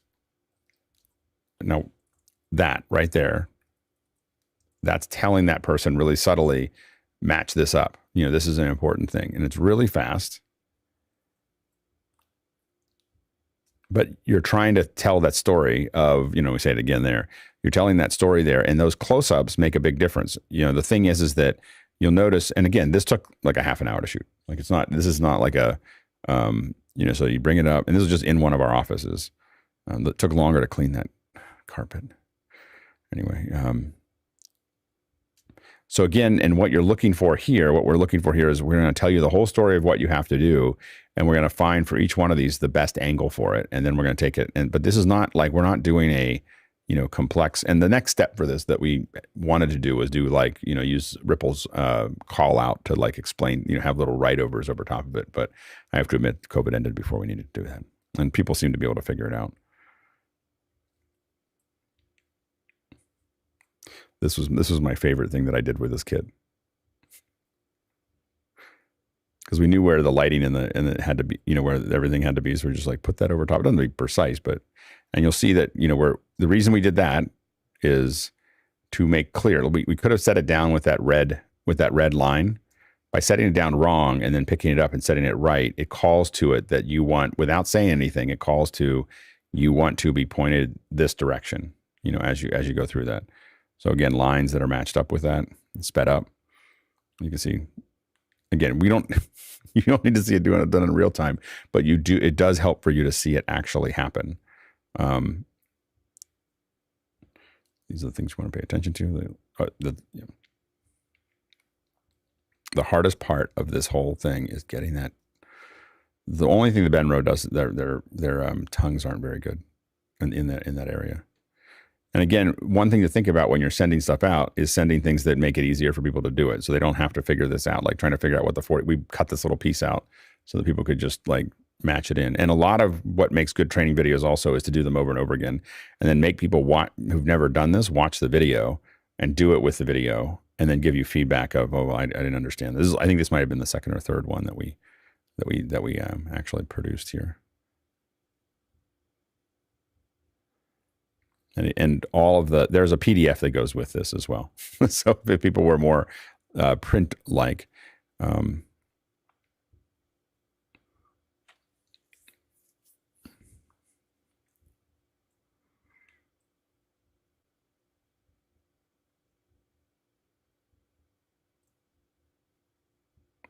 so this is kind of showing how to, again, these close-ups make a big difference. It's not just kind of a wide shot that's hanging there. It's actually, we put the camera exactly where we need you to do it, but it also has to be wide enough so that they have context for what they're actually doing here. But this is basically how to,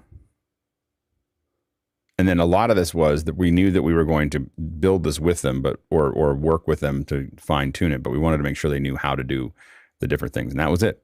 And I think that the whole movie was, so the goal is that we had, in 2 minutes, in 2 minutes, you kind of got to see how that got put together. And that's just an example of one of the videos. Some of the videos I have, can't show. I realized I was looking through stuff, but it gives you kind of a bit to look at there. So anyway, so I think that was, hopefully that opens up some questions as far as figuring some stuff out. But I think that was a kind of an overview of kind of how we approach these. Now, in the old days, with when I was doing them for DV Garage, and for what we would do is we'd actually put the videos into a FileMaker document of all things, and then export out either some interactive. We were building some stuff in HyperDeck, not Hyper. We're doing an interactive HyperCard really early on, way back in the day. But the thing that I found the most important for training was a video with a still. If you look at the oldest DB Garage stuff, we had a video with a still. The still, if you looked at the still, the idea was you can learn it right from that. Like you just open it up and see the still. And if you hit play on the still, it will play the step. And then below it, it had a text of what to do. And below that, it had why. And the funny thing is it was actually 9:16 back then. So the video was there and then the other pieces. And the reason it was 9:16 was not because I thought that I knew a lot that the 9:16 would definitely become a thing. It was because the Chronicle Books used to make these cards that were 9:16. I really liked them. I thought they were really cool. So I thought the whole method of it was that long piece.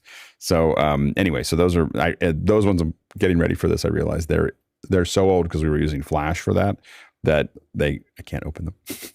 so I have to like it's the problem with formats. I was going to show you some of the old DV Garage stuff and I pulled it off the drives and they don't open because we in that moment we were using Flash for a lot of that to animate them, to keep them small because we had to fit all the training onto 640 megs or whatever that we had on a CD at the time. Anyway, let's just jump into the questions. Here's Kent Kersey from Salem, Oregon. How do you use music to support but not distract from the content of the video? Mitchell. You literally described the best way to use music in your question. You don't want to get in front of it. You don't want to use a style that's too intense that fights it. There's a little light that shines in my chest when I find a piece of music that fits the dialogue that's going on, and it just says, "This is right. This feels good." Use your imagination. Sometimes something that you didn't expect would work.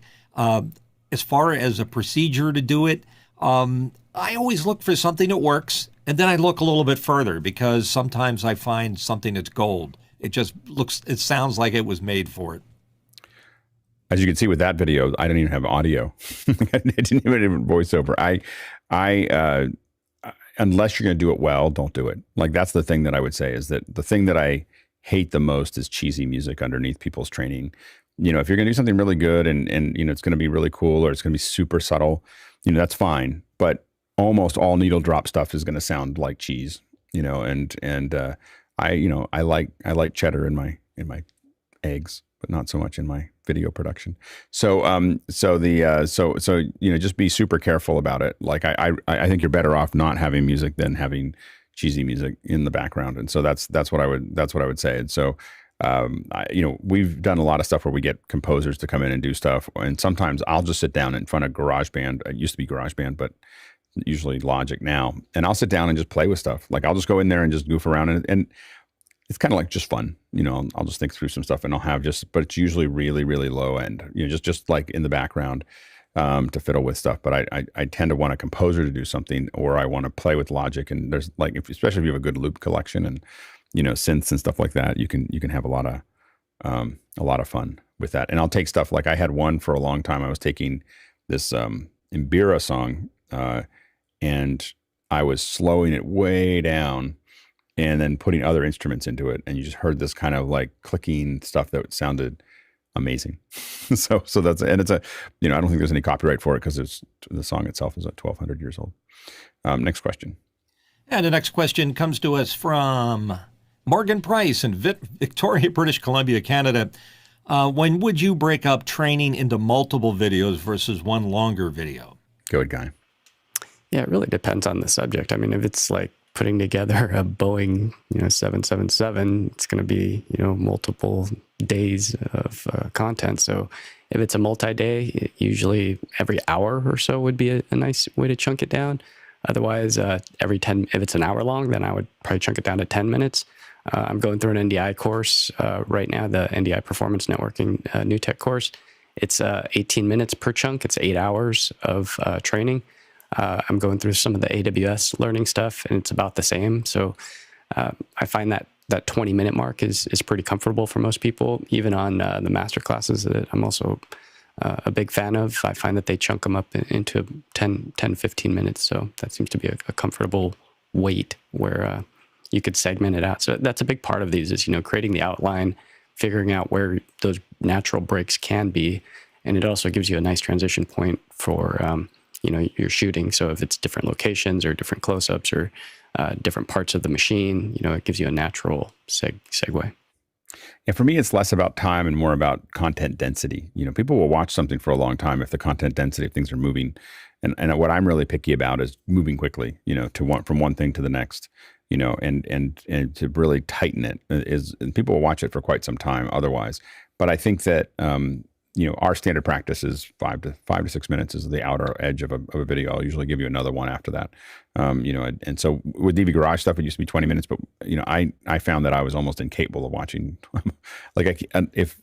unless it's, really moving, it's really hard for me to watch much more than 5 or 6 minutes of anything. I think it's just, I fall asleep. I literally, I just get heavy eyes, watching. Yeah, this generation, this TikTok generation has totally changed the way that we cut videos. I mean, before it was really long form, you would let it trail out, hang on a cut for a few minutes. And nowadays it's like every 6 seconds, cut.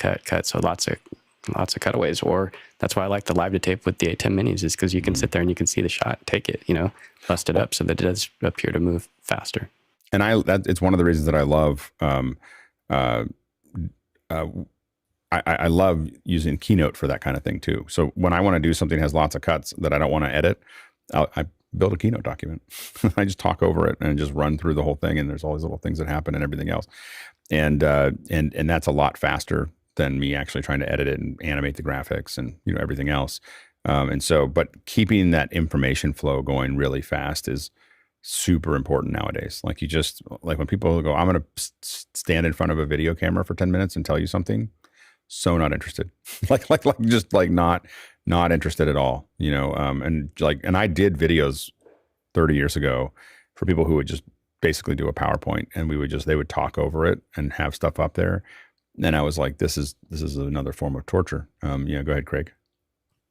Yeah, so we used to record demos and instructional things for much longer. We found we kept shortening it, partly because of what you're just saying, but also from a library perspective, we didn't have to re-record a 30-minute video if just screenshots of a few things had changed. Right. If you break it up into small chunks, a lot of those have a longer shelf life that we can string together. So I definitely recommend going shorter. One of the things we do is nest a lot of our stuff together. So every step becomes its own little project, little comp. And then we would, like in After Effects, a lot of times we'd pre-comp all that stuff. And so that everything be all edited into the system. But each piece was its own project or its own comp. So that inside of that, if something changed, to your point, we would just go change that one. And so organizing how you build that video, especially if it's going to be a how-to for something that might change, being able to keep track of that and keep them separate so that they're literally one after the other and they're self-contained inside of that meant that you could change it much faster.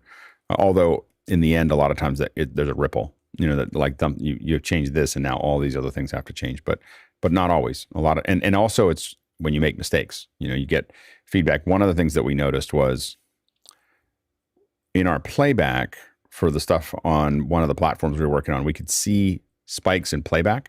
And so you'd see a spike and then it would go down. And then sometimes, a lot of times it would drop off. What that meant was, what we realized was people were hitting rewind. So when it was like, woo, and you go like this, that means everyone's hitting rewind, which means something about that step doesn't make sense. Either the step before it or that step is confusing people and they're rewinding over and over again.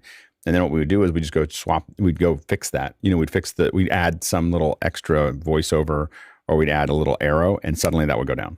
So like having people watch it and try to do the thing, and then you watch their behavior, and then you make adjustments to the training. It's really good. Next question. And the next question, a little bit of a continuation of it from John Snyder in Reno, Nevada. Is there any guidance regarding best practices for video length when creating how-to videos? Go ahead, Mitchell.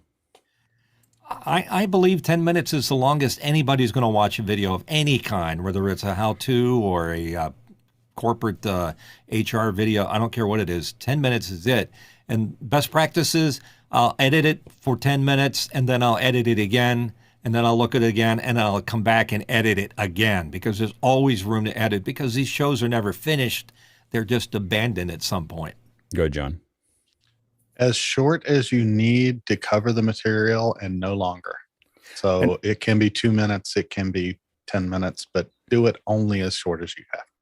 And I think you can have hours of content, but it needs to be in little increments that people go, oh, like I think this is what LinkedIn does. LinkedIn Learning does really well. And Linda before that was, yeah, there's 8 hours of something, but they're all annotated in separate little bits and pieces. And so I've never actually watched a LinkedIn Learning from start to finish. Like I've never actually just watched those videos. I go in and look at like, oh, what am I trying to figure out? That, and I hit it and I watch it and then I go do what I'm doing. So it's worth my $25 a month to have that access to LinkedIn Learning, but I never watch the whole thing. Like I can't sit there that long. Go ahead, Guy. Yeah, in Premiere, they call it the rate stretch tool. And I think you can get pretty heavy handed with it depending on the content, meaning basically you're just speeding stuff up 1,000%, just making, if it's changing a car tire, it's just making it go faster.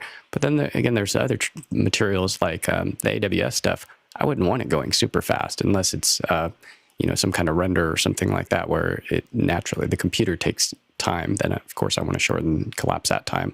But if it's something where I really got to think about it, like the AWS security group settings, like that's something you don't want to screw it up, because if you're going too fast through that, and you do like 0.0.0, like all access TCP and UDP ports all open, all of a sudden you just let, hackers in because you were trying to shortcut something. So some of the training you really got to slow down, but you do got to, that's the art of editing, is figuring out what to trim, what to speed up, what to slow down, what to put a close-up in. It becomes an art. The more you cut, the more natural this comes. So, and then there can also be two versions. Maybe you do a quick hit one that's 3 minutes, and then maybe you want the longer expanded one. Then you get the multiple 10-minute chunkers that, maybe there's a 6-part series. Kind of the stuff that I've been structuring some of my training with in the over the last couple of years has been, as soon as you hit it, this is the opposite of what YouTubers do, which is that they won't give you the information till the very end or somewhere in the middle. And first they want to ask you to subscribe, then they want to have a long preamble, and then they finally get to what you came to watch. My thing has been the first 30 seconds. I'm going to show you what you came to watch. like when I'm, so you hit it. There's no preamble. There might be like a 2-second and then it just plays it out. And the goal is that you're happy with that first 30 seconds there. Now I'm going to dig into it deeper. Like for the next couple minutes, I'm going to talk about why that made sense. So if you're looking, and the reason I did that was because a lot of times I'm on set and I look at videos and I get so frustrated with people. Like I don't need to know. I don't need you to set this up. I need you to just tell me what the thing is. And so I tell you what the thing is, and then I tell you why, like why that thing is. And at the end, I tell you where you can subscribe, or whatever, but I stretch that out. I haven't gotten to do it with my own stuff. I've been doing it with other people's things, but by doing that, it gives you that payoff you always know you can go back to that video if you needed to remember it. But then it also has a ton of explanation. And then I don't care how long it goes. It's 5 or 6 minutes. It's not like long, but I think that at that point you can slow it down. Like, let's talk about why that worked, and then dig through it. And I think that gives people, a lot of people just need, if you're an expert or kind of know it, like I can watch behind the scenes of movies, and like the behind the scenes are much more valuable to me because I know what they're talking about. And so when they show it, all you have to do is show me behind the scenes video, and I go, oh, I see what they're doing here. But then somebody else might need all of those things explained, and I think that there's a future somewhere where we start to, we did a couple training. This is probably over a decade ago, where there's 3 levels of training. So here's like a 10,000 foot one, but there was these little pop-ups that popped up. And if you clicked on them, it would take you to it would say, okay, now use the clone tool. And it would just say, use the clone tool, and it would just do this, right? And then it would say, but there's a little pop-up that says, do you know what a clone tool is? And if you clicked on it, it would explain, the clone tool, and it's same thing with like cooking. We built ones where we just show the person, now cut your onions, and you see the onions all cut. And it says, do you know how to cut onions? And you click on it, and it shows you how to, take you to an isolated, this is how to do it. So, because the problem was I didn't need to see, once I saw a cut onion, I didn't need to see it again. And so I just need to show me once how to cut the onion, and or remind me if I want to, but I don't want to have every cooking thing go through every step in that way. Heston pans does it better than almost anybody else. In the Heston pans, when it comes to training, you should buy a pan. If you're a trainer, you should buy a pan just to watch the videos. What they do is they've got this great studio, and they shoot every single step of how to Julian, the the peppers, how to and they're perfect. And they come with every step. Now, the cool thing is they're talking to your pan. So that's like setting your temperature while you're working. But the real secret is they're giving you these really, really great steps on how to do it. And you just kind of keep flipping from one to the next. Now, my only complaint is that they don't have a voice thing where I can say next, because halfway through you're covered with stuff. So having to tell your phone, having to figure out how to get your phone to go to the next step is the only real problem with that one. Yeah, one of the things a lot of people don't realize is, if your content's going to go to YouTube, YouTube's the second largest search engine. I mean, that's why YouTube bought them.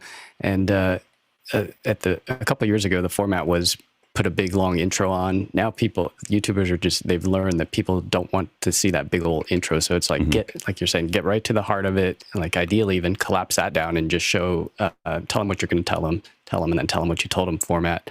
I find myself using a 100 millimeter Canon macro to get a lot of these little tight shots. And so I'll even make a rundown list of pickup shots to pick up after the fact so I could insert them later on, because, that's what the viewer wants to see. I mean, a picture's worth 1,000 words to show them, like, especially on little things like the mix pre, like that little menu, it's tiny. So you need a lens like that to get in there and really show that stuff. So you want the right tools for the right job. So if you don't have the right lens, you're not going to be able to get that fine text. So it really depends on what you're shooting, what the content is, and then either renting or getting a shooter that has those right tools. Like Chris Fritchie has that Laowa, that lens, that probe lens that he was sending it through pipes. Yeah, that was so cool. amazing. I mean, talk about training. It's like, come with me. We're going in, and we're going in through this little tiny portal. It's really cool. It's never been easier to do what we're doing now. It's a really big opportunity. Next question. John Snyder from Reno. One reason I typically create tip sheets instead of videos for software instruction is because it's easy to replace screenshots if they're images. Any suggestions for designing video for frequently changing software? Go ahead, John. I would cut your video very short. I would create a playlist instead of making a longer video, and have it every feature. So whenever I do training for the applications that I work with, I do how to add, for instance, a system to a group, and then that's one video, and then add the group to a policy, and that's the next video. And I would focus on those sorts of things so that when a feature changes, you can quickly cut a new video, delete it out of the playlist, and put the new video in the same order. Yeah. Go ahead, Craig. Yeah, so I echo what John said about keeping it short. And also focusing on just those parts of the screen that you're describing, so that if a menu changes somewhere else, you don't have to recut that piece. I guess the other thing that I keep thinking about, I'm a great mentor. I had a description and applied more to documentation than video, but I use it all the time, which is, it's not about if you're being clear in your explanation. A lot of times it's about, can you be misunderstood? And so if there's a happy path in your explanation that's like, oh yeah, they could understand it that way. But when you look at it with, could it be misunderstood? It's all of a sudden you realize, oh, we're distracting with this. Oh, we're not explaining that. And it's just a very helpful, for me, way to look at it. Yeah. I mean, one of the things for training in general is that I know that when I was doing a lot of training for the Tech TV stuff, and even some recently, is I would have a computer that I did that on, and it never changed. Like, that was the computer that I did the Photoshop traiime on. It was always the same computer. It had time turned off, by the way, time and date. Turn that off. It's the thing that everyone forgets to do. So time and date's turned off. It was all clean. It didn't have anything on it. All it did was do the thing, right? And in the same way, when we really get into a machine and we're going to build a lot of things, videos, we try to get a studio together. So we're not just shooting it somewhere. There's like a room that we're shooting the thing in, and that makes it a lot easier for us to work. And so those are some of the things that we would kind of approach that puzzle with. Some of those things helped us a lot as far as figuring those pieces out. But I think that the other thing is to really think modularly. So go through this before you start recording it. I'm following a script. Like, I'm following not a script, but I'm following, like, I practice this a lot before I go in to do it. It's way easier to practice doing it than to edit it. Editing around problems is much harder than just practicing a couple more times. Next question. And it's from John Snyder in Reno, Nevada. He says, how should amateur video makers approach filming B-roll footage? Go ahead, Mitchell. And what you just said, Alex, is very, very important, because if you have a shot list, then you know what you're shooting.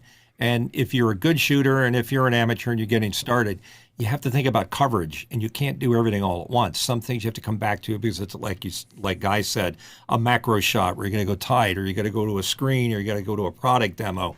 You have to think like an editor, that you're shooting to edit, and that's the important part.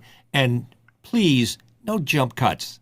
The B-roll covers the jump cuts. So if you have somebody talking about something in particular, apples have to be red, have a close-up shot of that red apple as a B-roll shot. You got to have the coverage. Go ahead, Guy.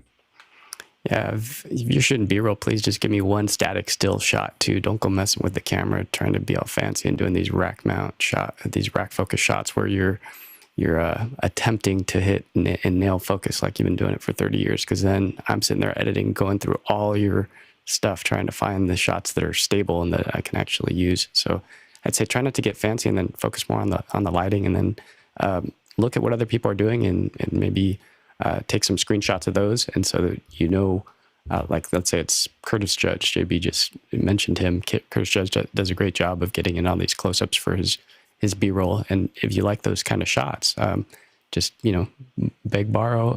What's that saying with the two sources? It's, yeah. How's that one go? Oh, I can't remember this. Let's shoot it before we hate it. No. It's if great artists, good artists, or I don't remember. Anyway, something about borrow stealing from two sources, and then third it's yours, or art, or something. I can't remember. Yeah. But yeah. Yeah, no, and the one of the things was mentioned here is that leader is really useful. So head and tail. So the one thing that I do all the time is I do not immediately, I don't cut something and move away. Hang on it for a couple seconds on both ends of what you need. You always need that leader, and you never have enough of it, and it's just like, that is the biggest thing for an amateur to shoot. The number one thing people make mistakes at when they send us B-roll is that they didn't give us head and tail, and now it's forcing my edit. I can only cut it one way because I only have exactly what you gave me, and just hang on to it till it's uncomfortable. Before and after, it's gold.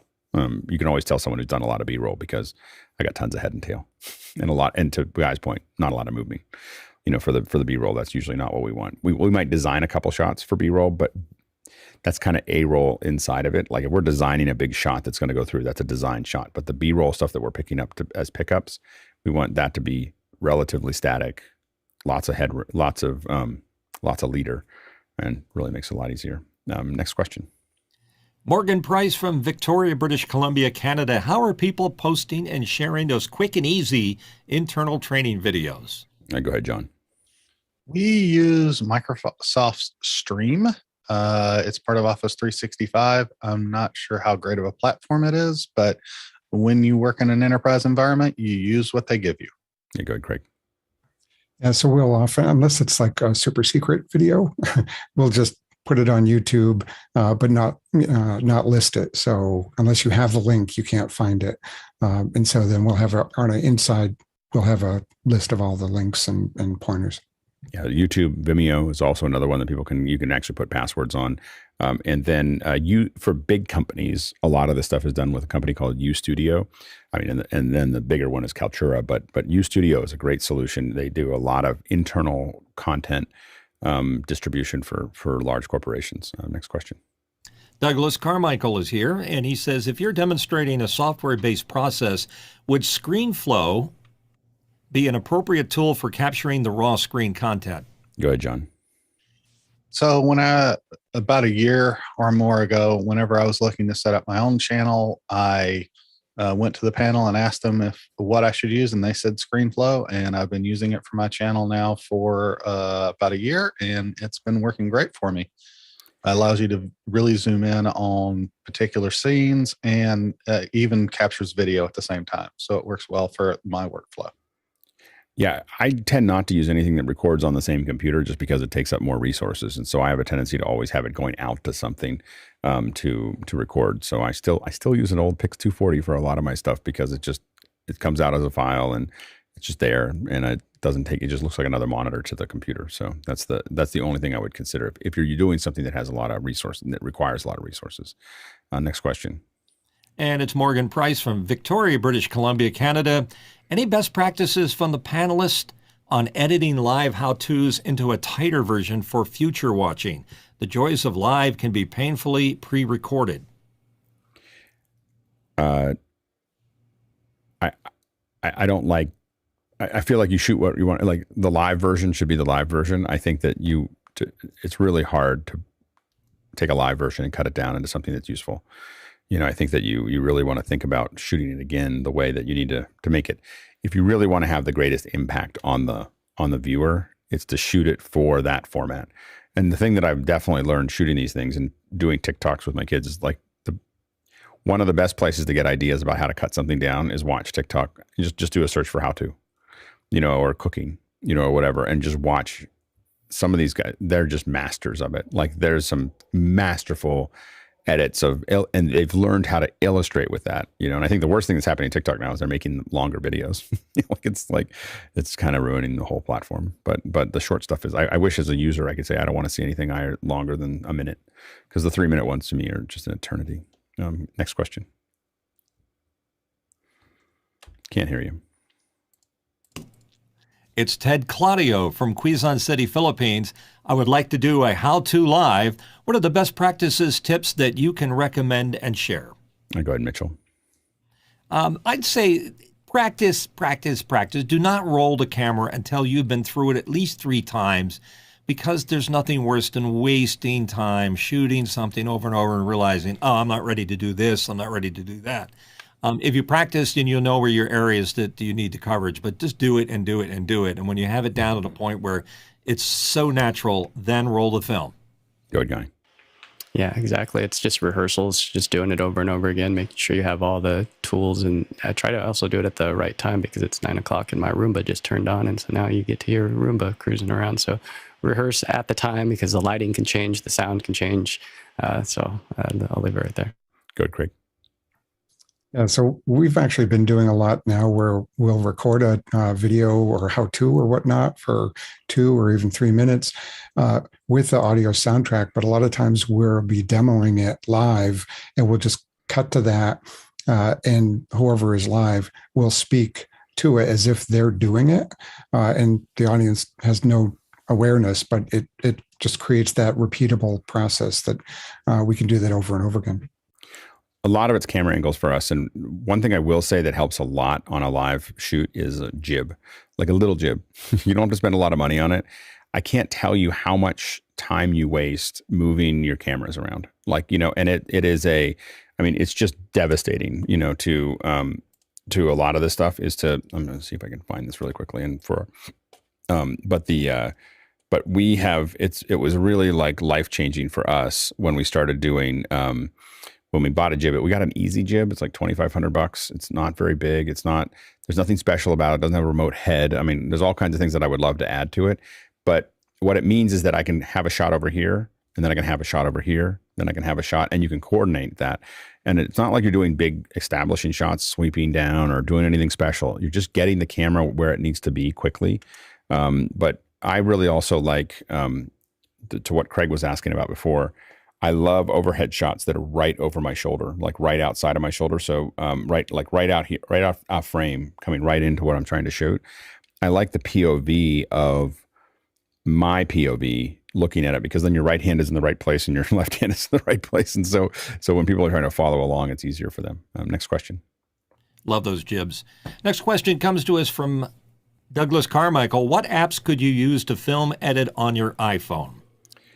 I think the one that I think iMovie, there's a iMovie version that's on there that we see people use.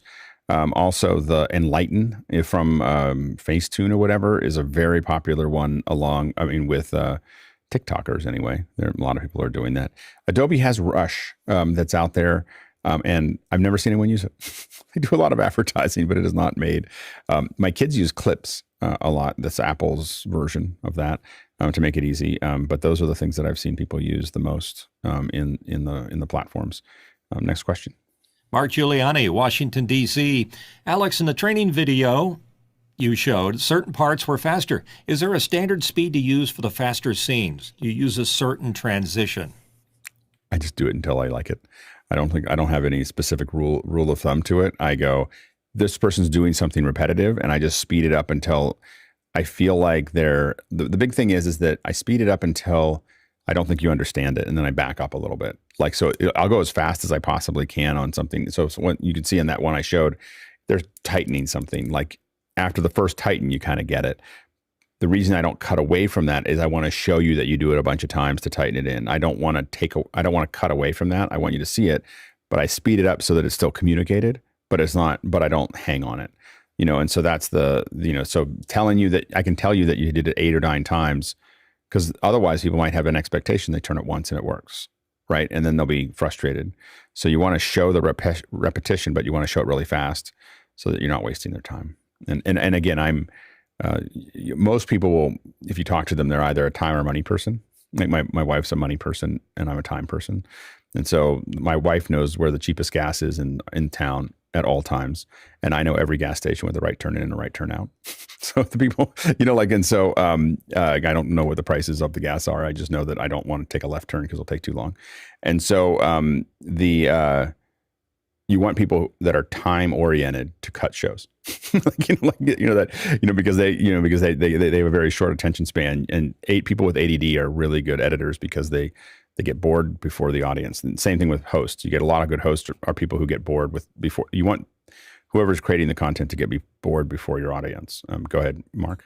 So once it's sped up, that certain section that you're just trying to tell a story, when you go back to the normal speed, is that done with a transition, or do you just do a hard cut because it's going over YouTube anyway? That's a great question. So there's these speed ramps in Final Cut that I use that are just genius. Like you can put these little transitions onto Final Cut, and I can go, I want to go slow, and now I want to speed up, and then I want to go slow, and then I want to speed up, and it's all in the same clip. You're adding these little transition clips onto it. So when I do mine, it's like, and I can sit there and just pull little things, and I haven't. It might exist in other ones, but it's so fluid in Final Cut that it's just so fast to do speed ramps, because you can ramp up, ramp down really, really fast. So it's and I do love the look of going really fast and slowing down. I love that, and then speeds up again. It's good expect. Okay, next question. And for our educators, we'll finish this really quickly here. We'll go through these quick. From Douglas Carmichael, how would you put your iPhone on a proper tripod, and how would you get the raw video off the iPhone? I'm thinking it would be challenging if you didn't spend the money for the 1 terabyte iPhone. This is my favorite one. Tom Ferguson sent this thing is just a beast, this case. So this is the small rig case for the phone, and it's got quarter 20s on every side. It's got cold shoes. It's just an incredible, and it's like $20 some dollars. It's not maybe it is. It's $40 or something like that. I don't know, but it's not very expensive.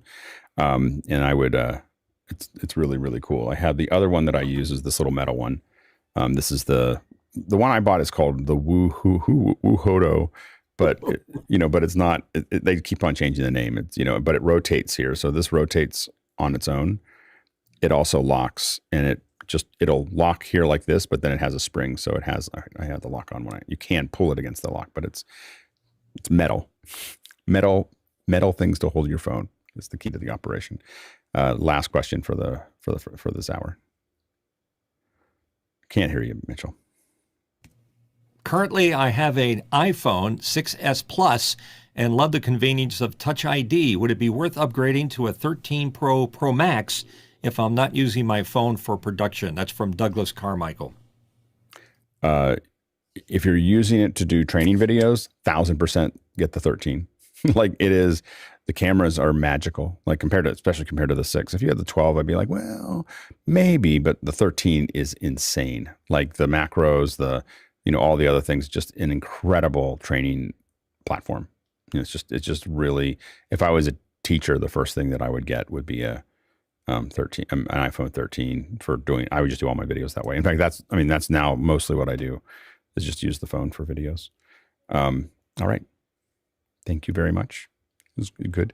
We will now turn off our stream and bring our educators in, and I will apologize to them for running so far over. See, now this is what happens for the producers. This is what happens when you don't ask any questions. You have all these great questions. You just need to ask them earlier so I know that they're going to be there. Otherwise, I'm like, I don't want to end up early. And then we're sitting there twiddling our thumbs. So get those questions in earlier. It's great questions, though. That was a really good conversation. I was a little worried at the beginning that I was A, having trouble with my videos, and B, having, and we can go ahead while I'm talking. I'm just filling time while hopefully educators are getting brought in and YouTubes are getting stopped and, all that other stuff. But I was a little worried that it was going to be a short one. So anyway, but it didn't turn out that way. Where did the videos wind up when you brought them down? I don't know. I brought them down again. Because I had that problem the other day. I tried it down. I paid for the premium Zoom or premium YouTube. Well, they're my videos, and I couldn't find them. They're my videos, and I think I was just moving too fast, because you can always go back and say show in Finder, but I'd already closed the window, because I'd done it much earlier this morning.